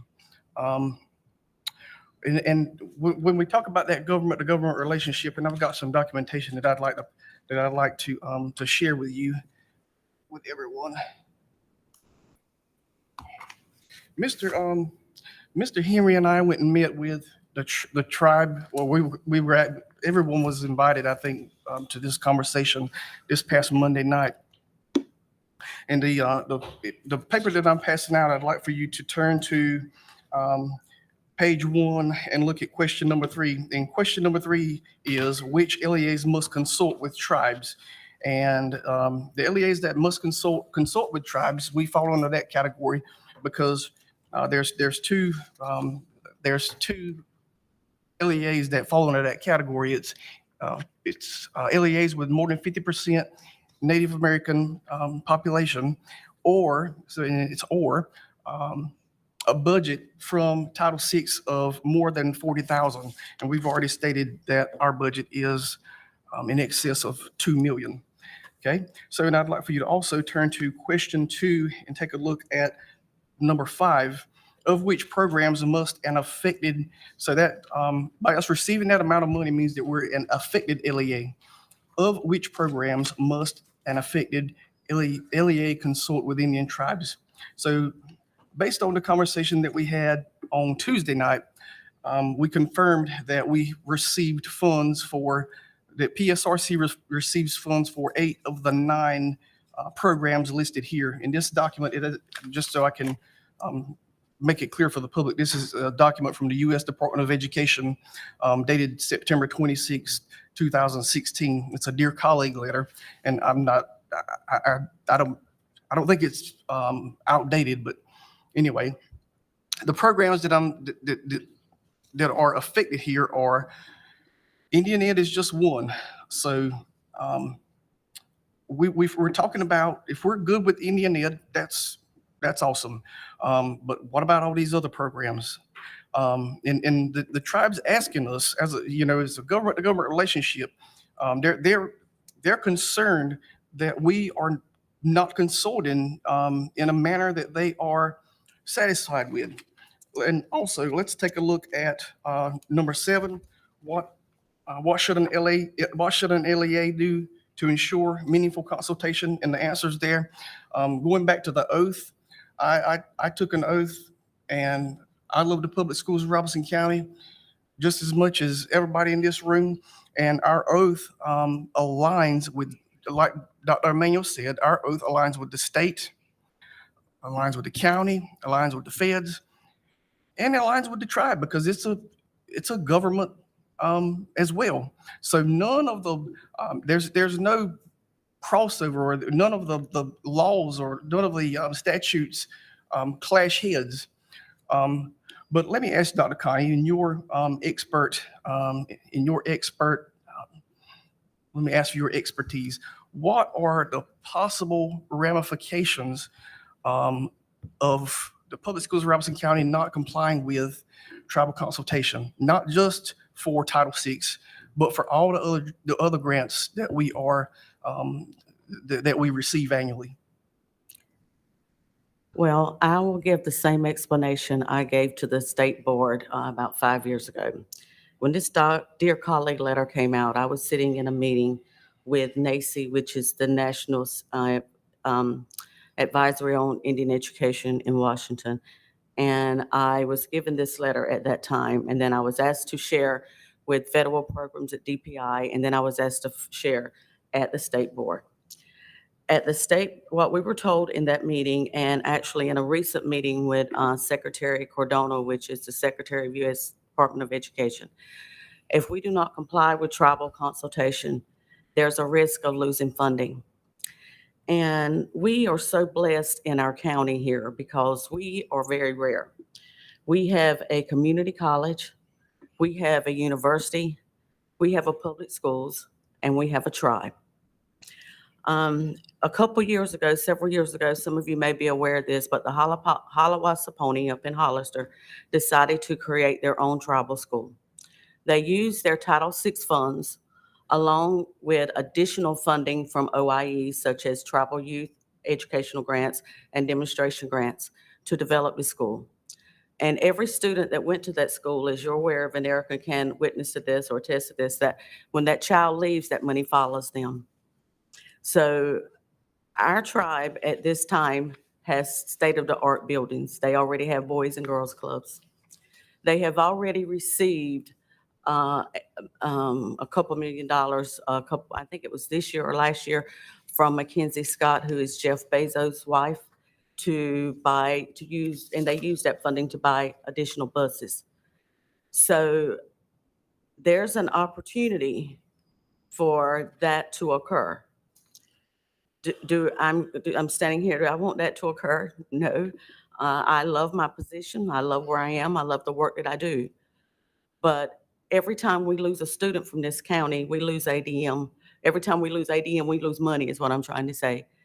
So if we don't comply with tribal consultation based on the law, we can lose funding in some of these federal grants, and we could use the Title VI. The Title VI grant, a lot of times people assume that it's the Indian grant. It's not an Indian grant. It's an educational grant that focuses on the needs of American Indian students. I would also like to reiterate that a lot of our students in our school system may be listed as African American, they may be listed as Caucasian, and they may be listed as Hispanic, but they still qualify for our program. And the reason they do is because when the legislation was put in place in the 60s, it was placed so that we could not eliminate any American Indian student. And so it goes all the way back to the grandparent. So if we can show that that child has American Indian ancestry all the way back to the grandparent, then we can allow that child to be part of our program. When you look in power schools and you pull up the American Indian population, it's 8,000 and something. I think it's 88 something. But when we look at our numbers and you have that in front of you, it's 10,000 plus. When I first started with the public schools in this capacity, we had 24,000 students. According to what we heard earlier from Angela, we're down to 19. So it's shifting. We don't want to lose any students. And I'm not saying this to be put on the hot spot. I'm just being honest with my comments and truthful, because I have to answer to a higher power. Mr. Chair, if I may, I want to address that question.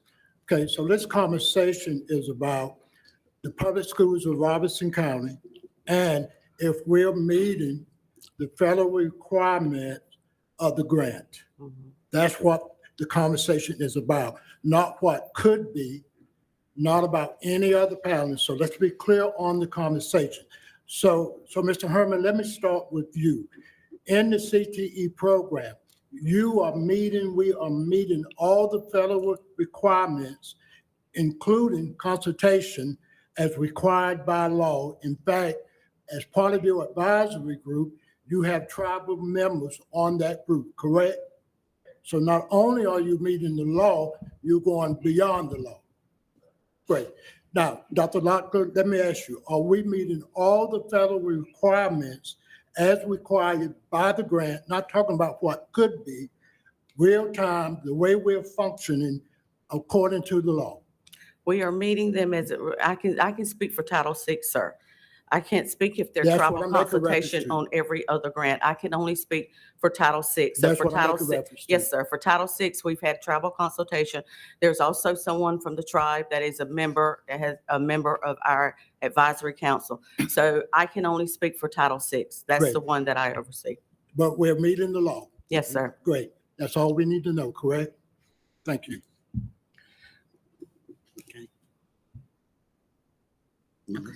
Can someone define for me what tribal consultation consists of? What are we consulting with them about? Like, and what input are they providing on these grants and how they're managed?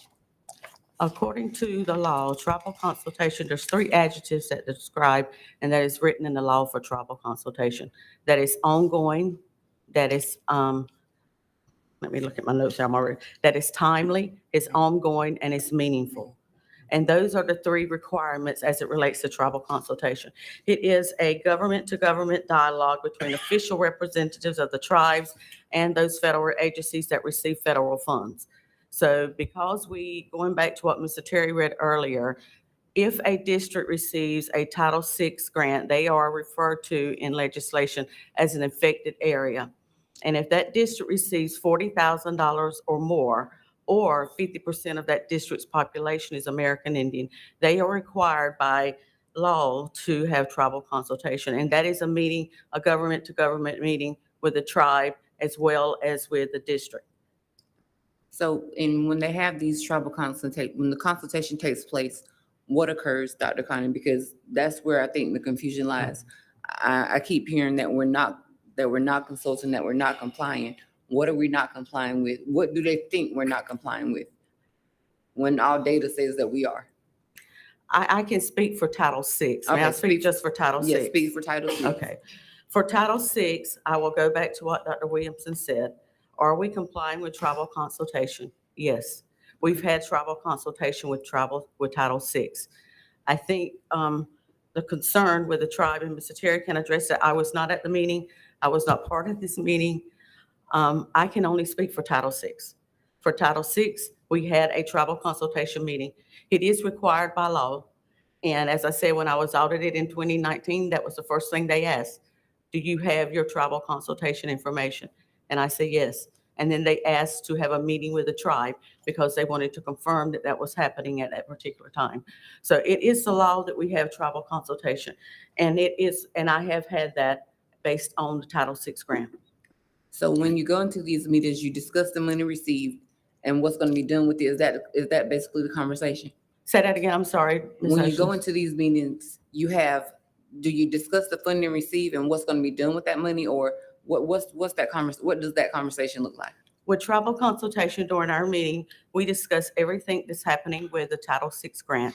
I also, during the school year, I have conversation with them, or I send emails out to them, making them aware, keeping them abreast because of the fact that the grant says that the tribal consultation piece says that it's timely, it's ongoing, and it's meaningful. So I send that information out to them, and the fact that we have someone from the tribe that serves on our parent committee. So we're trying to keep them abreast of everything that's happening within the Title VI grant.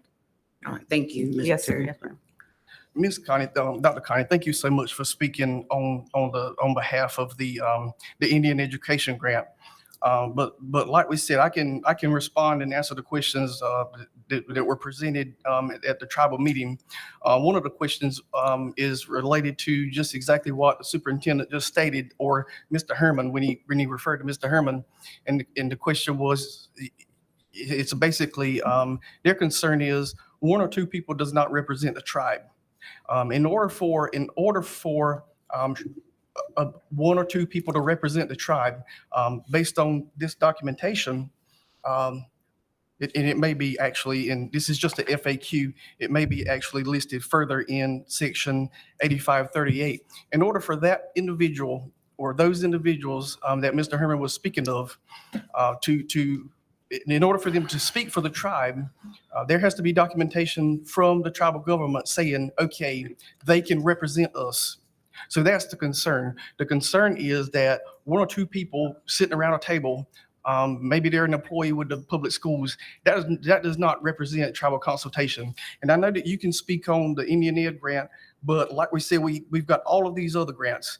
And this is not necessarily a question about anybody's opinion. This is really a legal discussion. And because the tribe has these concerns, these legitimate concerns in my mind, I'm going to request that our attorney, Mr. Schwartz, do some exploration just to ensure that we are complying not only with the letter, but the spirit of these laws. So it's not necessarily it's not me sitting here advocating for American Indians. I would do the same thing for any other population. So I'm advocating for the law. Thank you.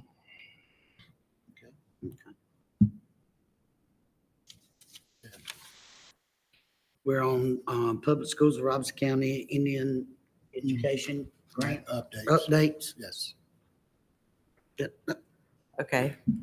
This is and you have this in your packet. This is what I shared with the tribe during tribal consultation. This is the actual PowerPoint that I shared during this time, making them aware of everything, because this is already information that Ms. Erica has shared with you. We do have 3 course consortium agreements with CIS Academy, Old Mainstream, and Southeastern. By serving those students, we're able to count their schools, we're able to count their numbers into our count, and that gives us additional funding.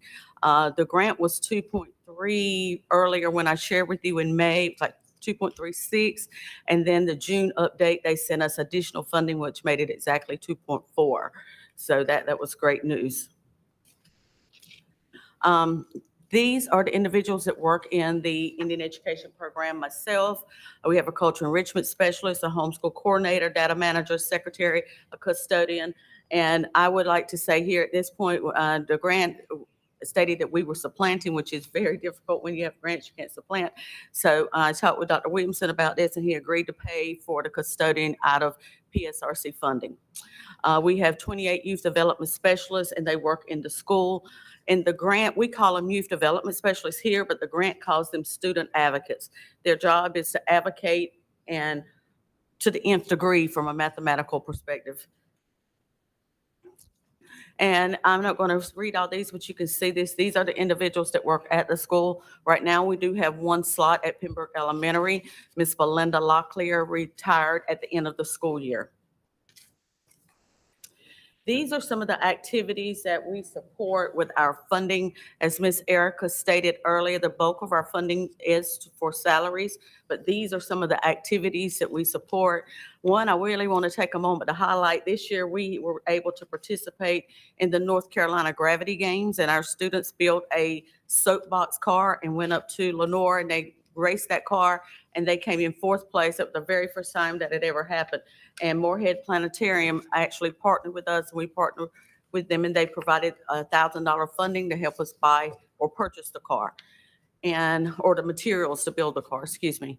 One of the big pieces that we focus on is the dropout prevention piece.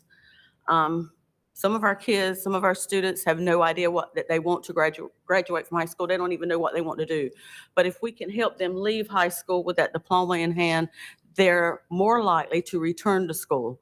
If they leave without that diploma in hand, it's almost 90% that they will not. These are the way that we provide information to our parents and to our community. We do have a public hearing, and that is required by law.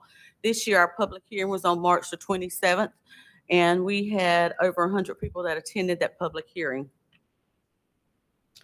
This is our collaborative piece with the tribe. This is what I wanted to highlight here. We have been participants with the tribe with their grant writing team. I was part of the Project Access, the Project 3C, and the Project Indigenous Choice writing grants. And those grants over the past few years have brought approximately $12 million into this county to provide services for our children. We do work closely with tribal personnel to disseminate information to our students and our parents. We participate in the tribal events and the activities. We share and include tribal leaders in our education events, and we make them aware. We have a parent committee member that is that works for the tribal personnel. That person is Ms. Rita Locklear. And we have been an avid participant in the tribal consultation process. Any questions? Mr. Craig? Let me go back just a moment, very briefly. Dr. Connie, we're working with Title VI. That's the grant we're referring to. Yes, sir. How long have you been the director? I have been years? the director since 2014. 14. Okay, almost 10 years. Okay. You have collaboration. We've had meetings with the tribe concerning the Title VI grant. Mhm. So I'm just saying, with the Title VI grant, your years as director up to now, have there been issues or problems? As far as tribal Consultation, consultation, meeting? we've met with the tribe. We've had great working relationships with all of the former chairman. I worked closely with Chairman Paul Brooks before he left. He was only there a short period of Right. time. And then I had a great working relationship with Chairman Godwin during his 2 terms. And I've had a great working relationship with Chairman Lowry. So I haven't had any issues with the tribe as it relates to tribal consultation for Title VI. Thank you. Dr. Emmanuel? Question is going down a different avenue, okay? When the YDSs are assigned or to be assigned to a school, are you able to share the job description and have a discussion with the principal so they will know the roles and what they're supposed to do? I have been able to sit on some of the interviews. Some of them have invited me, and there was an email sent out from, I think it was Ms. Thompson's office, encouraging principals to make sure that I was part of that process. A lot of times when a person is hired, Ms. Courtney Sutton will call me and let me know that that person has been approved by the board. And I try to reach out to the principal to tell the principal that they need to have training. And those principals have allowed them to come to the office so that we can train them and make them aware of the guidelines that are set by the grant. Let me go back and re-ask it. Do you get to sit down with the principal and go over the items on their job description so there would be a mutual understanding between you and the principals? This is what Linda Emanuel's supposed to be doing as a YDS. I think that's critical, and maybe I'm being too simplified to say that. Do you get an opportunity to do that? I have been able to do that with some. With some. Do you think maybe we could fix it where you could sit down, you and the principal? I don't know whose responsibility it would be to make it happen, where you guys could have a conversation. This is my job. This is her job description. This is what Linda's supposed to be doing per the grant, and to have a back and forth conversation.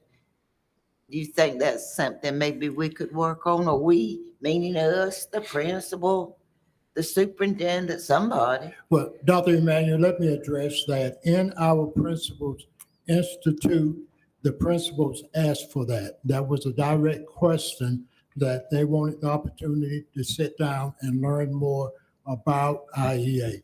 So they recognized that need, and they asked that question directly to Dr. Lockley. So it's been addressed. Thank you, And thank you. And Dr. Thank you, Williamson, Dr. I was going to add, this is just a suggestion on my part, but Dr. Connie, I would like for you to be in all the interviews. And when we're hiring somebody for IEA, I know you said some, but I would like for you to be there for all of them. That way your input is in there as well, if you understand what I'm saying. Mm-hmm. Mr. Craig? Mr. Randy, the Chairman, Mr. Britt, that was my comment. What was done in principals, we weren't there, but Dr. Connie and the principals, if they talk ahead of time, that's fine. But when the interview's going on, I think both of you should be there. That's, my 2 cents on that. You and the principal should be there at that interview. Whatever has to be worked out with the schedule, just, work it out where all of you is there. Yes, and we made that clear. So let's, again, what everybody is saying, make sure it's practiced. But we made that clear in terms of that process, that Dr. Lockley should be a part of that. Okay, Mr. Gentry? The consultation meetings, is the general public invited to attend those meetings, or is it restricted to membership? According to the legislation, the general public's allowed to attend meetings. I mean, meetings are open. It's just like your board meetings. You can't close those meetings. But the consultation meetings are supposed to be ongoing meetings, similar to curriculum meetings. We have meetings, we have curriculum meetings, so that I'm aware of what's happening. CTE is aware of what's happening in EC is aware of what's happening in other departments and testing. So that's kind of the way the consultation meetings are supposed to be taking place. Anytime that there's changes made within the grant, say for instance, when I got the new amount, I made sure I shared that with someone at the tribe to say, oh, we had 2.366, but now we've got $2.4 million. So anytime changes are made, or if there's a major change that's taking place within the grant itself, or if I'm getting ready for an audit or something's coming up, I try to make sure I share that. And that goes back to those 3 adjectives that are used in tribal consultation, that it's ongoing, meaning it's not a one-time shot, it's meaningful, and it's timely. And so it's just that it's really just a dialogue of conversation that takes place within those tribal consultation meetings. Okay, Mr. John first, and then Terry. Dr. Lockley, the meetings, they are like this meeting here being recorded. So if anybody wants to get a transcript of it, they can come and get it. That way they can see that nothing's being hidden or anything like that. Say that again, sir. I'm sorry. I apologize. Your meeting with the tribal, the Yes, sir. consultation, is it being recorded like today? That way, if anybody wants to get a transcript, they can get a transcript of it. That way they can see that we're not hiding anything. Well, we have minutes. We take minutes during our meetings, and we have those minutes, and they're taken actually at the last one we had at tribal consultation, which was in April. And we had this meeting with the tribe at that time to make sure that we were covering everything, and the minutes are taken during that time. Yes, sir. So if they want a copy of it, they just get in contact Yes, with your sir. office. Yes, sir. And someone from the tribe took the minutes during that meeting, and they sent them to me. and I keep them on file. So if I am audited, I have that information there as my documentation to show that. Yes, sir. Okay. Have you ever been audited where it's saying that the public schools of Robeson County ain't trying to hide anything? Yes, sir. Mr. Terry? Again, Dr. Connie, thank you so much for speaking for speaking about the Indian Ed grant. And when we talk about YDS workers, I mean, in my mind, that's a subset of a subset. Indian Ed is one subset, and then, going down to the YDS workers, that's a level below, because based on our conversation that we had at the tribe, they're not necessarily, they're concerned about the entire piece. And I know you can't speak on, like I said earlier, there's 1, 2, 3, 4, 5, 6, 7 other pockets of money that we receive, and you're only speaking, you can only speak to one piece. And there was another concern, which was our ESSER funds. If you look in the narrative of our ESSER funding, you will note that there's a line in there that said something like, and I'm paraphrasing, the public schools of Robeson County consulted with parents, teachers, principals, and so on, various stakeholders. And then it said, and a member from the Lumbee tribe. And in our meeting, Monday night, the question was asked, well, who was that member? We're talking about $100 million. So who was that very important person? Were they given that authority by the tribal government, either the administration or the council? So those are some of the concerns that were raised. And like I say, this is not about opinion. It's not about, I think this issue is black and white. And I'm just going to request one more time that our attorney, look into this, and not only ensure that we are following the letter, but also the spirit. And this is particularly important for the public schools of Robeson County because of our status nationwide.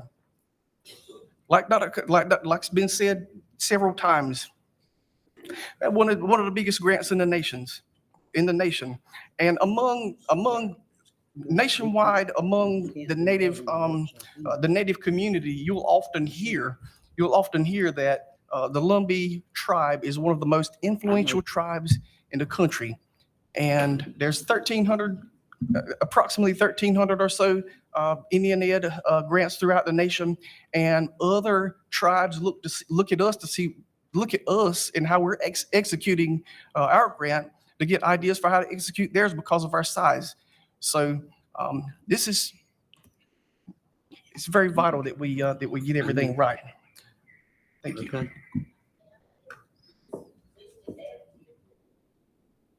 Said the ESSER funds, that they needed a member of the tribe.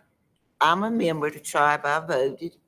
Erica's a member of the tribe, she voted. See, I guess what I'm saying is the technicalities, I don't know, Mr. Terry, I guess you and I need a private conversation. As it is right now, it is, I'm trying to see the time, 10:48. We need to take like a 5-minute break, 7-minute break, and come back, Dr. Connie, and let you finish up so that we can move on. And we'll be back in 7 minutes.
Dr. Connie?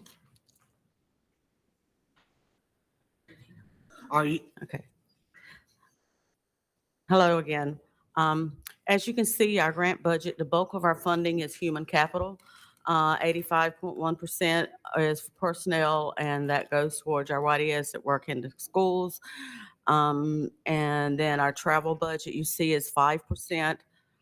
Supplies are 3.3%. The contractual budget is for our culture academies and our summer camps. And so we pay these individuals to work during this time. So that's part of that line item. And then other budget that goes towards our fees that we have to pay sometimes for our copiers, all of those. And then our indirect costs is 0.6%. And our grand total there is 2.36, but that was at the beginning. But I told you in June, we got an update, which is now 2.4. Oh, I'm Okay. sorry. And that's it. Any additional questions? Mr. Terry? I'd like to address a question that Dr. Emmanuel asked earlier. And the question was who can represent the tribe in these consultation sessions. So if you actually pull up section 8538 of the Education Secondary of the ESEA Act of 1965, on page 434, section A, number 2, defines appropriate officials as tribal officials who are elected or appointed by tribal leaders or officials designated in writing by an Indian tribe for the specific consultation purposes under this section.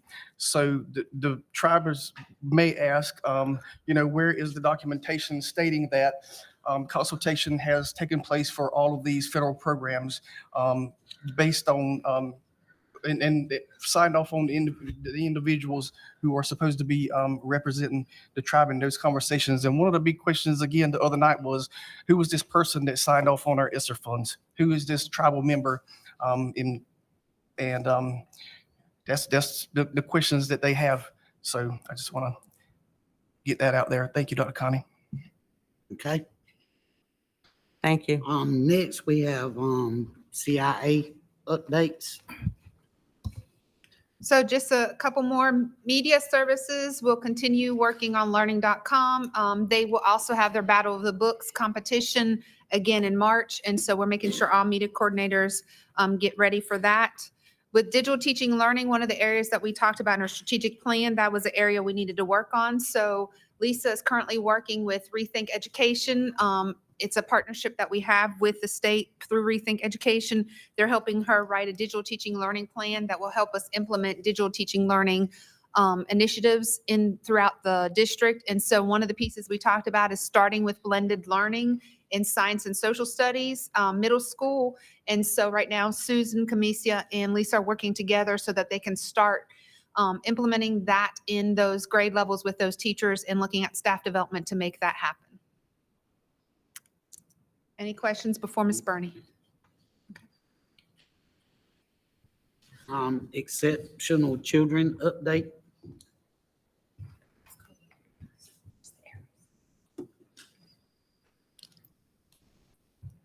Chairman Lawson, Dr. Williamson, and board members, good, are we at afternoon or still morning? Good morning.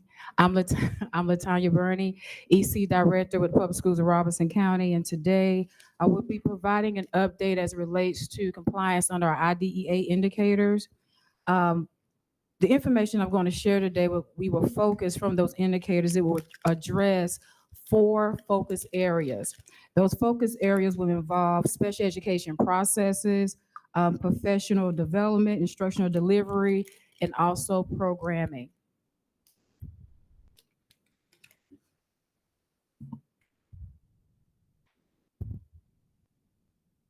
Our EC department receives funding from 2 resources or allocations. One is from our federal and the other one's from our state allocation. Our federal funding goes towards our December 1 headcount, and our state funding allocation is connected to our April 1 headcount.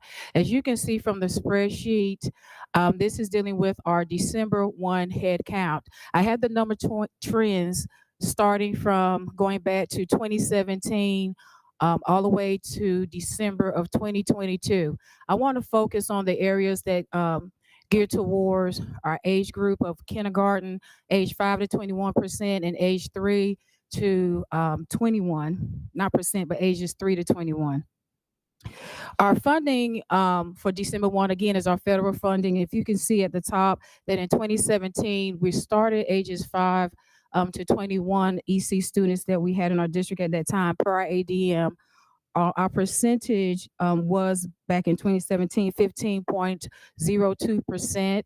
And as it relates to ages 3 to 21, which is based on our federal funding, we were at 17%. Now you scroll down and you can see the trends, but if we go to December of 2022, if you can scroll down there for me, please, Mr. Cole. Ages 5 to 21, we went from 15.2% to 12.65%, and ages 3 to 21, which goes towards our December 1 head count, we went from 17% to reduce to the number of 13.9%. And that is great to celebrate. Our numbers here are based upon our ADM, ages 6 to 21, our early years ages on number of students with disabilities. We had age 3, age 4, with our pre-K program and also in kindergarten. Our next spreadsheet identifies our numbers relating to our April 1 head count. Now, the funding that we received from April 1 has a cap, and that cap is 13%. If you can look at our numbers where we had in 2017, ages 5 to 21, again, that is the area that we're looking at. We were at 14% of students with IEPs, students with disabilities, who receive special education related services. We're at 14.7%. Ages 3 to 21, 17.17%. Now, as of April of 2023, looking at those numbers, we went from 14.7 to 12.49%. And again, that cap is at 13%. So a lot of work went into reducing those numbers. Again, those numbers, as we look at our April 1 head count, if we go over that 13%, we do not receive funds for those students that's over that cap of 13%. So a lot of practices, procedures, processes went into play, along with there was a change even with our new SLD policy that went out in 2020. There's other outside factors that came about, but we're very proud as a department that we had that huge reduction from 2017 up until now. Our next slide. The numbers you see here, I'm sorry, go back to that spreadsheet, I'm sorry. The numbers you see here identified indicator 3. Again, under IDEA, we have 14 indicators that are geared towards our students' academics, but also it's geared towards compliance. So with indicator 3, it deals with our statewide assessments. This data here shows our numbers for reading grades 4, 8, and grade 10. Also math grade 4, 8, and grade 11. The numbers that we received, the data that we have here shows the proficiency of our students with IEPs who took the regular assessments. And with the middle number is the students who took the alternative or alternate assessment. And the last data point is the proficiency gap between the students with disabilities who took the regular assessment along with versus their peers, the gap with them. So with reading and math in 2021 and 21-22, you can see the difference and the gap between the students with disabilities versus those who took the regular and amongst their peers. The gap ranges between probably around 10 to 15 points difference. But the question comes into play is, why do we need to focus on this target subgroup? If you can look at the data up here, this should show you why we need to focus with our students with disabilities. When we're looking at reading, when we're looking at math, if you can look at that proficiency rate, our students with disabilities are performing low. But there's a huge gap between them and our general ed population, but there's a lot of work that still continue to be done. Our next spreadsheet. Indicator 5 is our least restrictive environment indicator. The components that we're looking with that indicator is basically we have to follow what regular federal law states. And basically it states that our students with disabilities should receive their education to the greatest extent or the maximum extent appropriate amongst their non-disabled peers. So when we look at this data, we're going back from 1920 all the way to 21-22 school years, most recent data that I currently have. We see here under section indicator 5A, it shows the percentage of students that we serve within the regular setting. 5B shows the students that we serve within our separate setting. Again, federal law tells us to the greatest extent possible, or maximum extent possible, that we should have our students with disabilities really receiving services amongst their same age peers or other students who are non-disabled. And we're looking at here, our percentages are between 53% when we got the 21 and 22 school year. It only increased to 57.10%. But if you look within our separate setting, our numbers basically doubled from 2021 to 21-22 school year, from 13.3% to around 25.6%. Let's look at our next chart.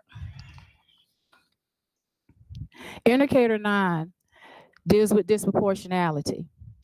I just received our data for 22-23. Looking at that data, we're looking at, as it relates to disproportionalities, the percentage of students that we serve, students with disabilities by race. Our highest numbers are American Indian students, at 41%, African American students are at 28%, Hispanic students at 14%. When we're looking at our students with disabilities per their disability, again, we have 14 areas of disabilities that we look at. These are just the top ones. So we see there is a close percentage between students identified with learning disabilities and speech impaired only. Those are our top two highest numbers. And next, you see ID, or individually disabled, which range from mild, moderate to severe and profound. And then our next area, which I have a star beside it, are students who are identified with autism. And that number have increased the past couple of years. When we're looking at disproportionality warning, we are on the warning list as it relates to disproportionality with our students who are identified emotionally disabled or emotionally disability, which are ED. We are over-identifying our students who are African American in that disability area. As we're looking at 1% justification, these are the students who take the alternate assessment, which we call our Extend 1.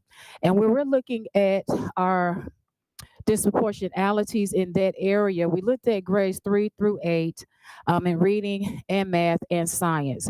Once a year, we do have to complete a 1% justification report. It's recommended that we have our students who take that alternate assessment is really 1% or less compared to your students with disabilities in your district. What we have here is that the percentage indicate that we are over-identifying students participating on the alternate assessment higher with our students who are African American, our students who are male, and our students who are economically disadvantaged compared to those who take the alternate assessment versus those students that take the general ed assessment. My last spreadsheet.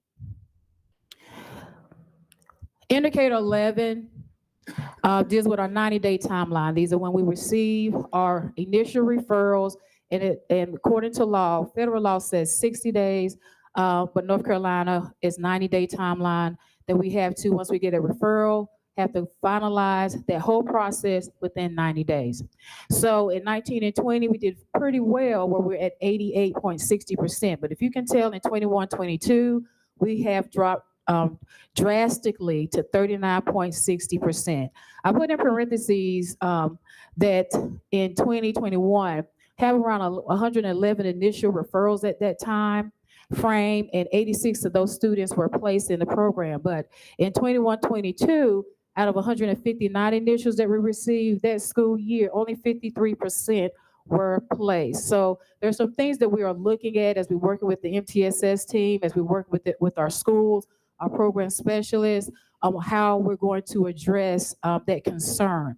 So indicator 13 deals with our secondary transition, which is basically a component within their IEP to provide the necessary needs and supports on how our students should transition post-secondary. So it's very important within the IEP that we are providing the necessary goals and objectives and the most compliant transition plan, which addresses that child's needs and how they would transition once they leave our district. So if you can tell through our data that we are at 45.71%, we have not grown much from 20 to 21 school year, and we're addressing that with upcoming trainings.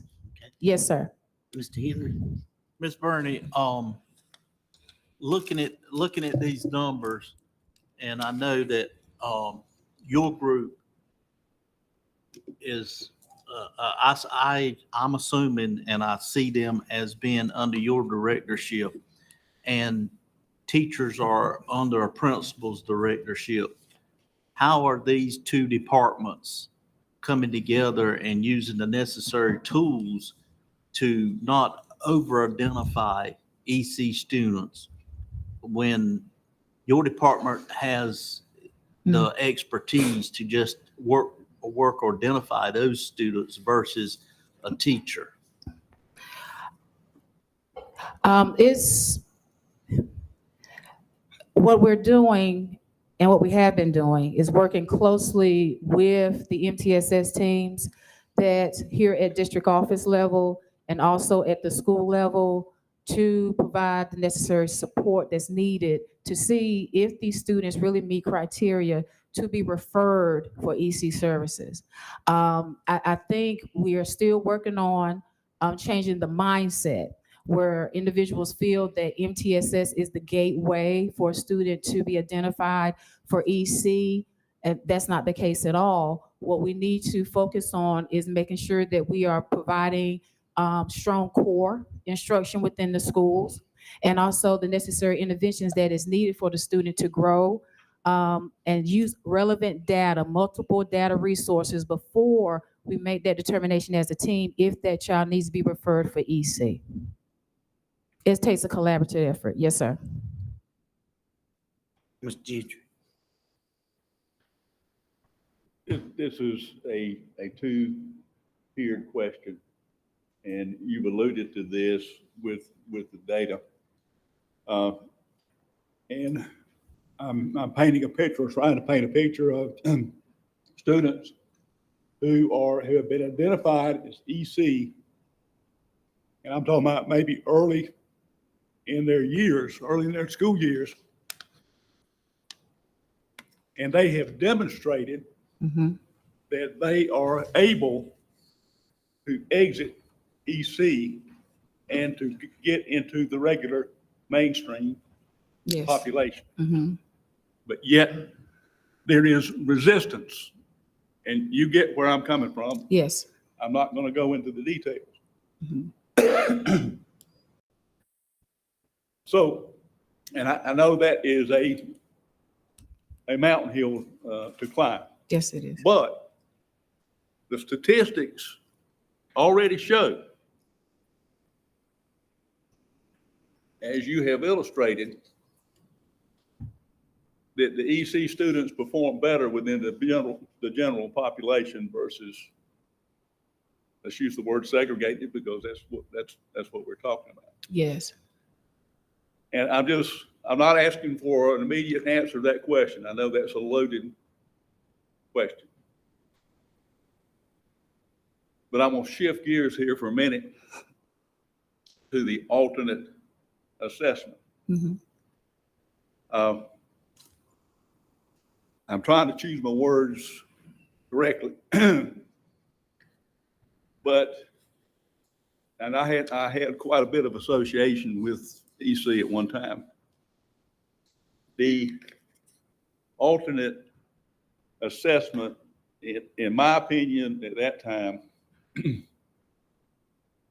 was not aligned with what should have been a true measure of that student's ability and performance.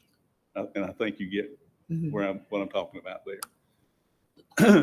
So I know I've just kind of put things out there. I'm not asking for a solid answer.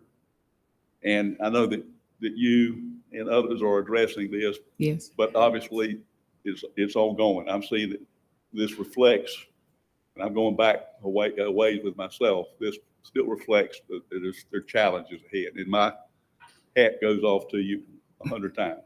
Yes, Thank sir. you. Yes, sir. To add to what you were saying, you're absolutely right. We do know that we have a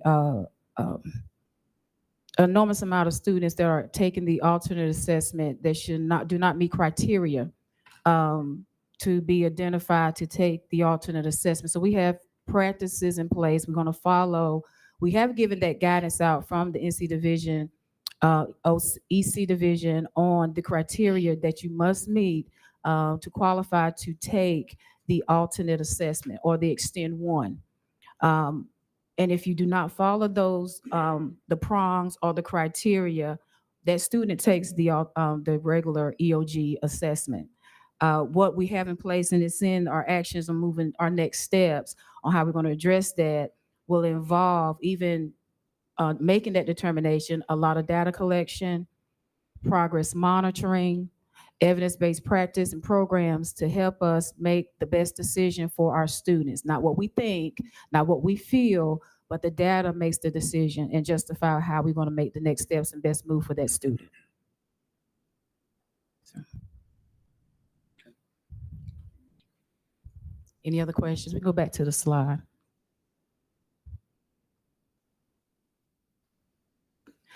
Moving forward, as according to our slide, we have internal monitoring process and procedures.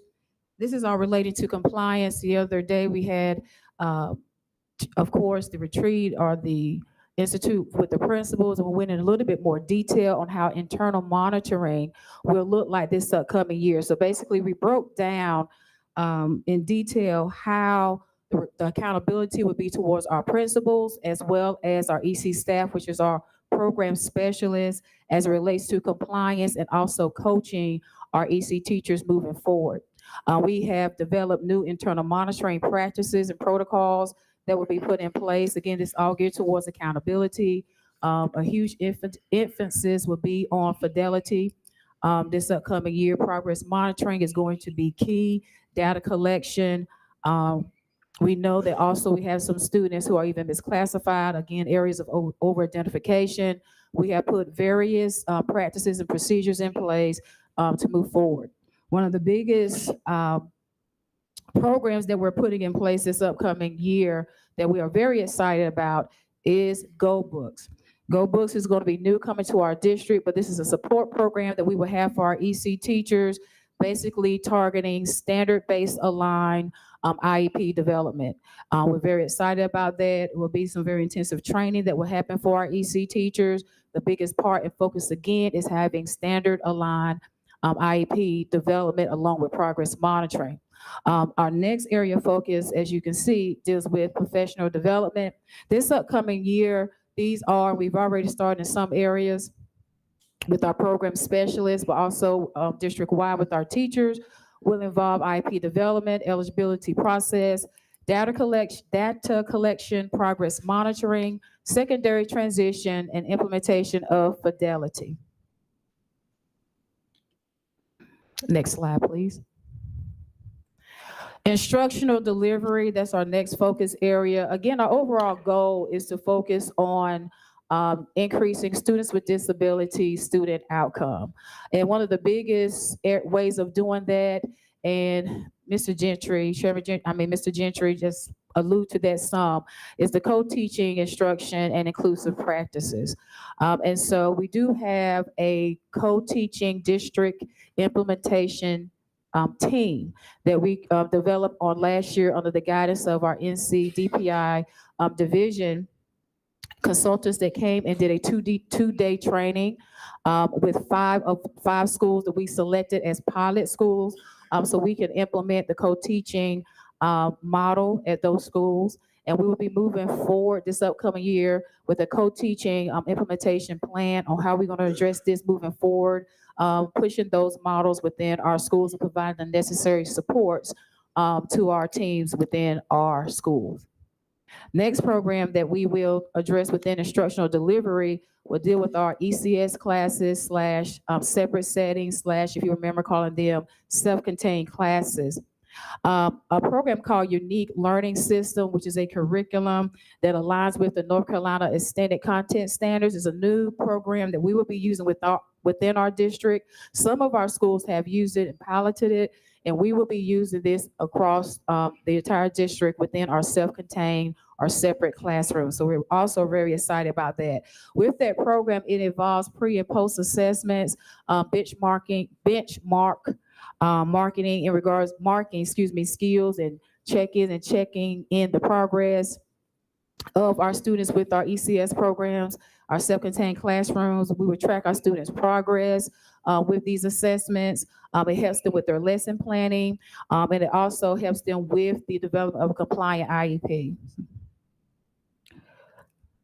The last component is dealing with programming. We will be developing or have developed our AU team. They've all been identified, which is our autism team. This team will be on the guidance of our AU specialist, which is Miss Logan Brooke Brill. I'm sorry, I call her Logan. She's our AU specialist, and we've been working with this team. We have PD training coming up with this with the program, along with AU eligibility updates that we will be doing with them, and our AU support. If I can backtrack, we do have a new SDI, or specially designed instruction program specialist, and she's working heavily with our unique learning program and Go Books and other evidence-based programs, and her name is Tracy Hunt. We also have within programming our assistive technology program. We have developed an assistive technology team. And this past year, we've been working, connecting with other districts to provide assistive technology evaluations to students that require that. And so now we have our own team, and we will be beginning this year. That team will be developing the evaluation process and what that would look like, the procedures that's involved in that, and we provide that support to our schools regarding assistive technology. Also, adaptive PE. Again, we're trying to increase the number of our students that require that service of adaptive PE. We are implementing a referral / evaluation guideline to address adaptive PE, along with training. And working collaboratively with our PE teachers to have them train on adaptive PE, so we make sure that our students who need that within our separate setting and require adaptive PE, there's no excuses why they cannot receive that service. And last but not least, as I reiterated before, we have a co-teaching, inclusion, and practice implementation team, and also a plan that will address how we will implement the co-teaching model across the district. Thank you so much. Are there any questions? Mr. Terry? Thank you so much, Ms. Bernie, for that information. I know last year we had, there was a student that we had to hire. We had to do a contract with a company to come in and do the adaptive PE Yes. Piece. Do we have anybody in the district certified to do that now? We do not. I was talking to that consultant with us at the time. She was contracted with the division, and we contracted her regarding that case. And we were speaking with her on the criteria, and there was guidance I've given out to the principals, a link on the requirements and criteria for a certified adaptive PE teacher. But also outside of that, our PE teachers can also be trained to provide that same support, but it will benefit us, yes, if we had an adaptive PE teacher. Yeah, I think we need to work together. We need to do something to get that funding in place, or whatever needs to take place to get that done. Because was that student identified needing this service by the school, or or did their parents advocate for it? It was the IEP team decision at that time. Did the parent also advocate for it? Yes.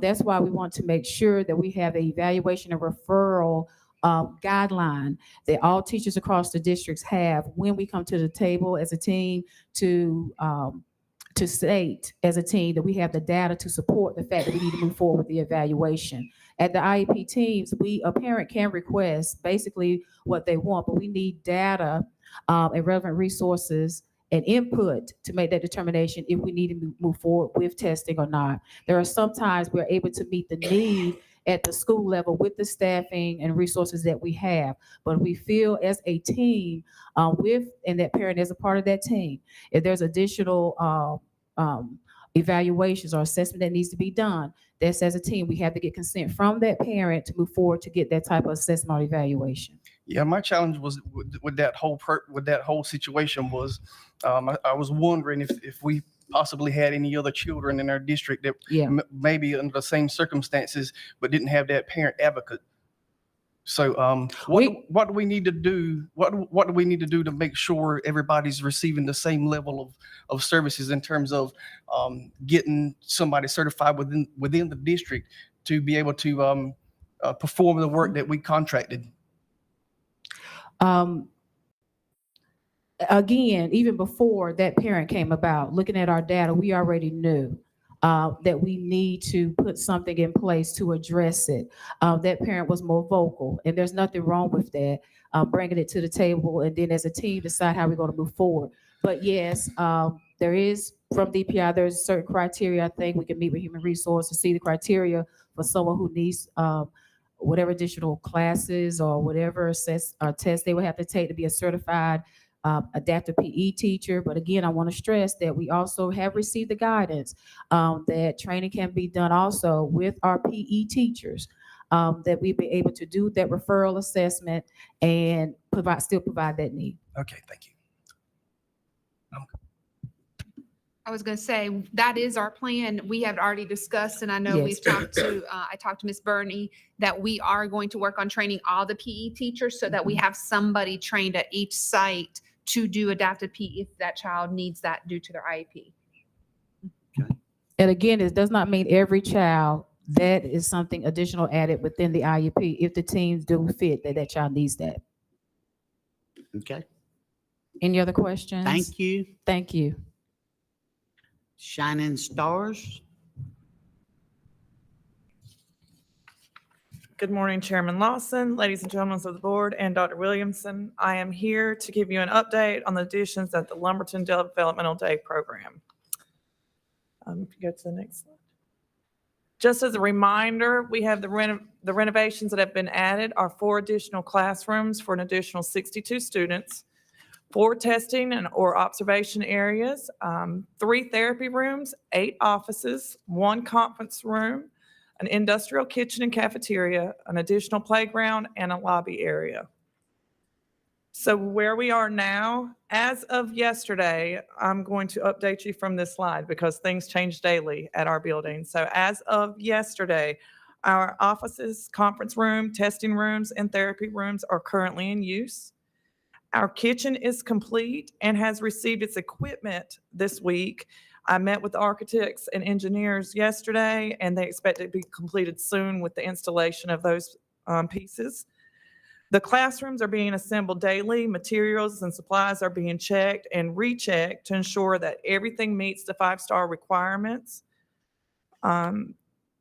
Unfortunately, our playground has anticipated to begin construction on August 16th.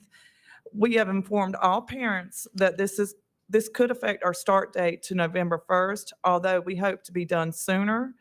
Once the construction does begin, it's anticipated to be a 2-week process. Right now, the holdup was shipment of supplies. At this time, this is updated as well. At this time, we are currently full. We have 2 available slots left that we hold open for our migrant students in case they were to come in throughout the district in the year. Those are saved specifically for migrant students, but we are full. We are collecting a waiting list for any of those people that may be able to come in later if someone were to drop out or a parent say they couldn't bring their child. We are creating that waiting list now.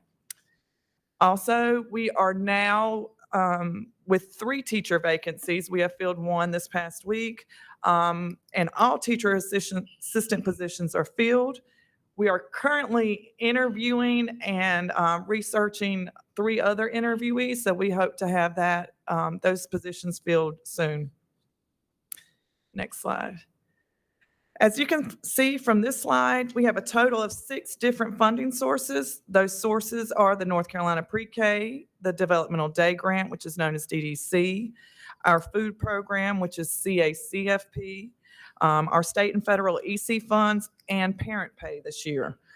We will, and from looking at these numbers, we are anticipating to bring in around $1,300,000, give or take, the increase in DDC and EC students and or additional NC pre-K slots.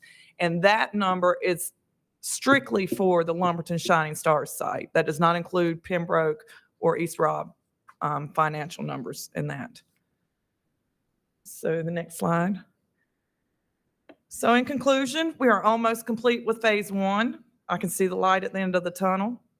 And we are eagerly anticipating the beginning of phase 2 so that students are in the building and we can begin meeting the needs of more families in our community. Phase 2 will include applying for leftover slots in the community through NC Pre-K and adding additional funds through the DDC and EC program. We hope to begin, next one, we hope to begin phase 3 in school year 24-25 with the continued increase in slots and funding from all sources. Any questions? All right. Thank you.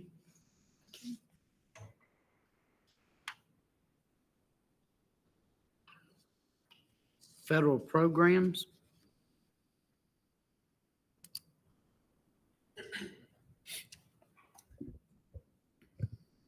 Good morning, Chairman Lawson, Dr. Williamson, and board members. Just an overview of federal programs. For the sake of being overly repetitive, we recently had our board meeting where we went over our annual federal programs update anyway, so we'll go over a bit of financials today.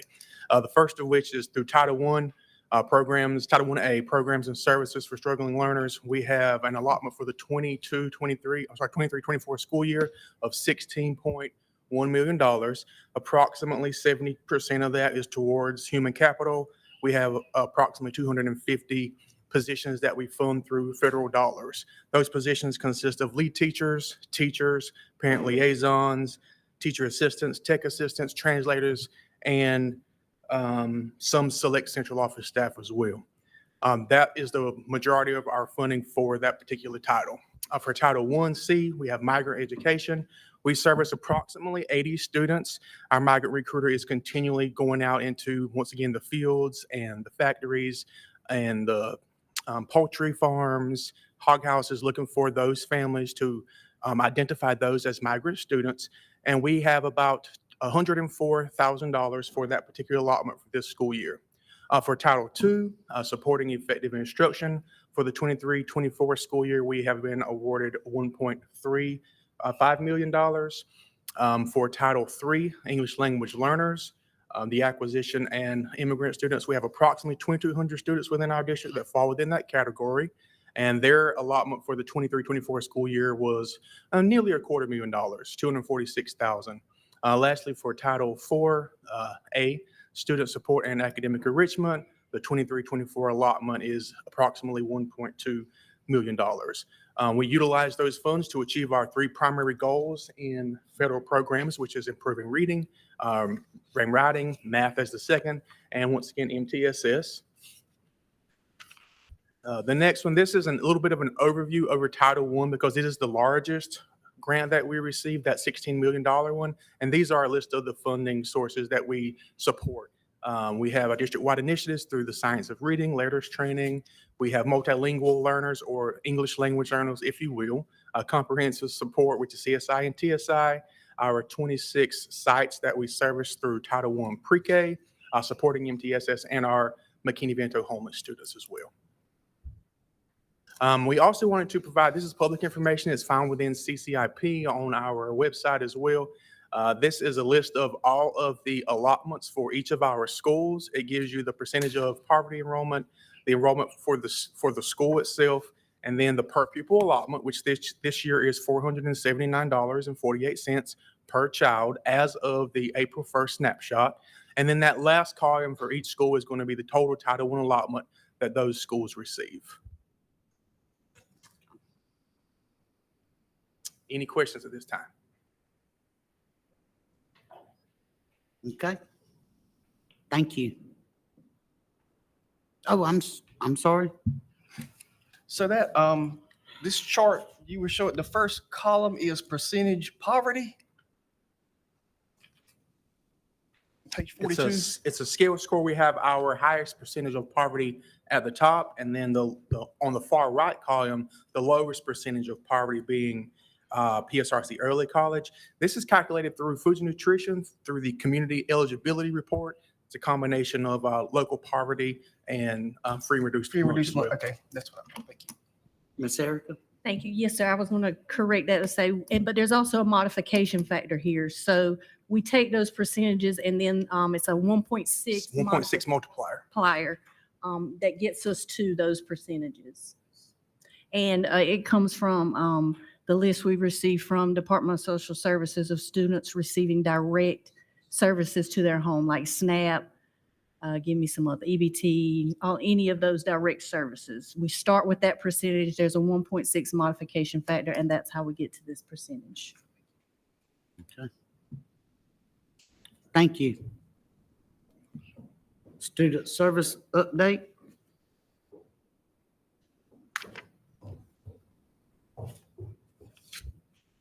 We're almost at afternoon. So happy late morning. Chairman Lawson, Superintendent Dr. Williamson, and board members. What I have on here is just kind of a snapshot of our department. It's not all encompassing of everything, but I wanted to kind of give you the key indicators of the department. So we have 66 school counselors for the department. Within the last year, they delivered 6,377 lessons through SEL, which is our second steps lesson that is offered K through 8. Major Clarity is the CTE, the career exploration platform that we use for our students, and that's in grades 4 through 12. There was 3,282 lessons delivered last year. The scholarship awards, let me just kind of hit some key points about the scholarships. It's really hard to get a good number for our students of scholarships. They get a lot of grants, they get a lot of funding, and sometimes they don't bring those award letters in. I think that's kind of a discrepancy for Purnell Sweat. If you see the totals and the numbers for them, it should be a whole lot higher of a percentage for them. But because they are reluctant to bring those award totals in, you see a smaller number. We're going to try and fix that this year looking forward. On the other side, you see the graph for Gaggle. I'm sorry, Cole. Thank you. But you see the graph for Gaggle where a majority of our alerts, that's our monitoring system for our students with their devices to see what they're saying. It is a good temperature to see where kids are, what they're looking at, what they're communicating, and how they're communicating. So you see a lot of it is violence towards others is in the peach-looking color. Next is our social workers.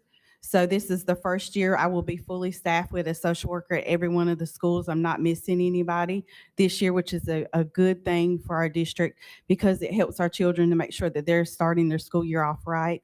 I have 38 school social workers.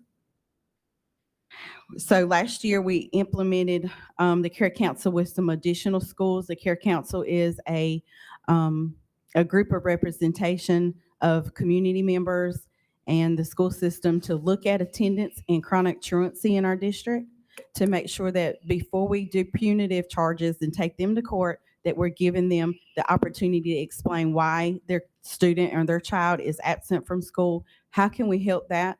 We have everybody at the table. If they're missing something, any kind of resource, we offer that for them. We have 15, we work on the 15 effective strategies for dropout prevention with that. We are going to go and look at on the other side, if you see about attendance, our main focus this year will be student attendance and protocols. We monitor the 3, 6, and 10-day letters. And we also make sure we are bringing in those community partners and looking at trauma for this year with our students. The only thing I didn't mention on this slide was our 2 homebound teachers that serviced 91 students this year. And they are phenomenal, making sure that kids who are not able to physically be inside the building are getting all the services that they need academically and socially as well. So I do have 2 homebound teachers. So on the next slide, the SMART goals for our whole staff is to be specific, measurable, attainable, results-oriented, and time-bound to make sure that we're delivering services as quickly as possible for our students so academics is not impeded. And then on the other side, direct services should make up 55% of their day, indirect services 20%, and then 15% in program planning and student support. I'll also be presenting the portion for our nurse supervisor who's not here. So do you have any questions before I go into her slides? Okay. So Ms. Jan said that she has 24 absolutely phenomenal school nurses. One will begin August the 21st. And then we also have 40 phenomenal CNAs. 8 will begin August the 21st as well.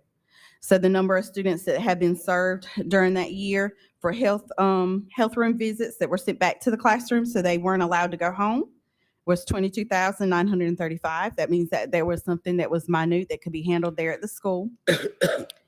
Health room visits for the nurses total 4,195. And then health room visits that resulted in a 911 call was 111. So 82% of students were able to remain within school and still continue with instruction last year. Some of the identified health conditions that they had 8,054 students with 1 or more health conditions that might include asthma or diabetes. So asthma, they had 746 students that resulted in 925 counseling sessions with the nurse.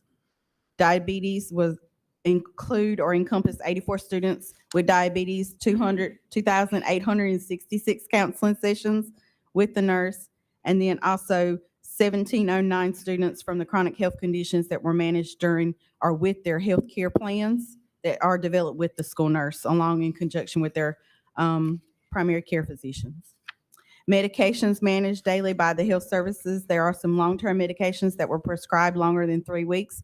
That include 451. Short-term medicines for 3 weeks total was 14.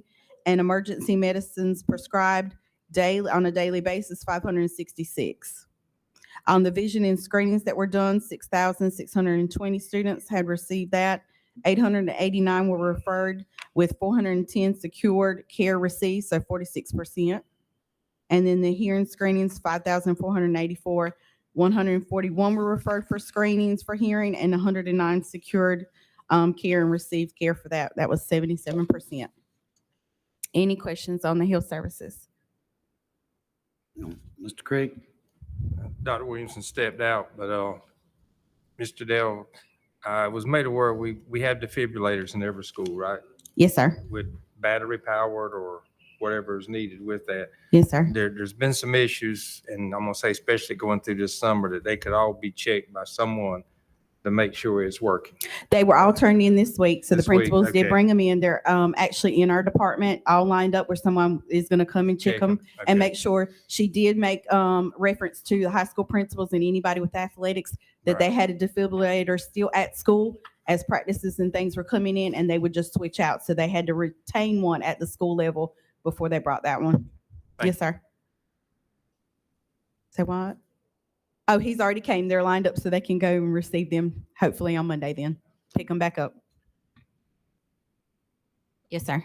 Is direct COVID monitoring still happening, or will it be happening in terms of not only looking out for the symptoms, but as needed, administering?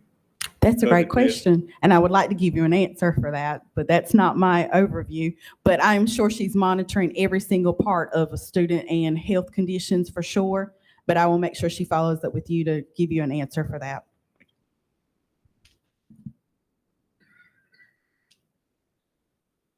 Miss Erica, before you get started, is there anything in the financial part of this that that we just got to have a store on, or is getting close to lunch? Lunch is ready, unless y'all want to go into the afternoon. Mr. Craig?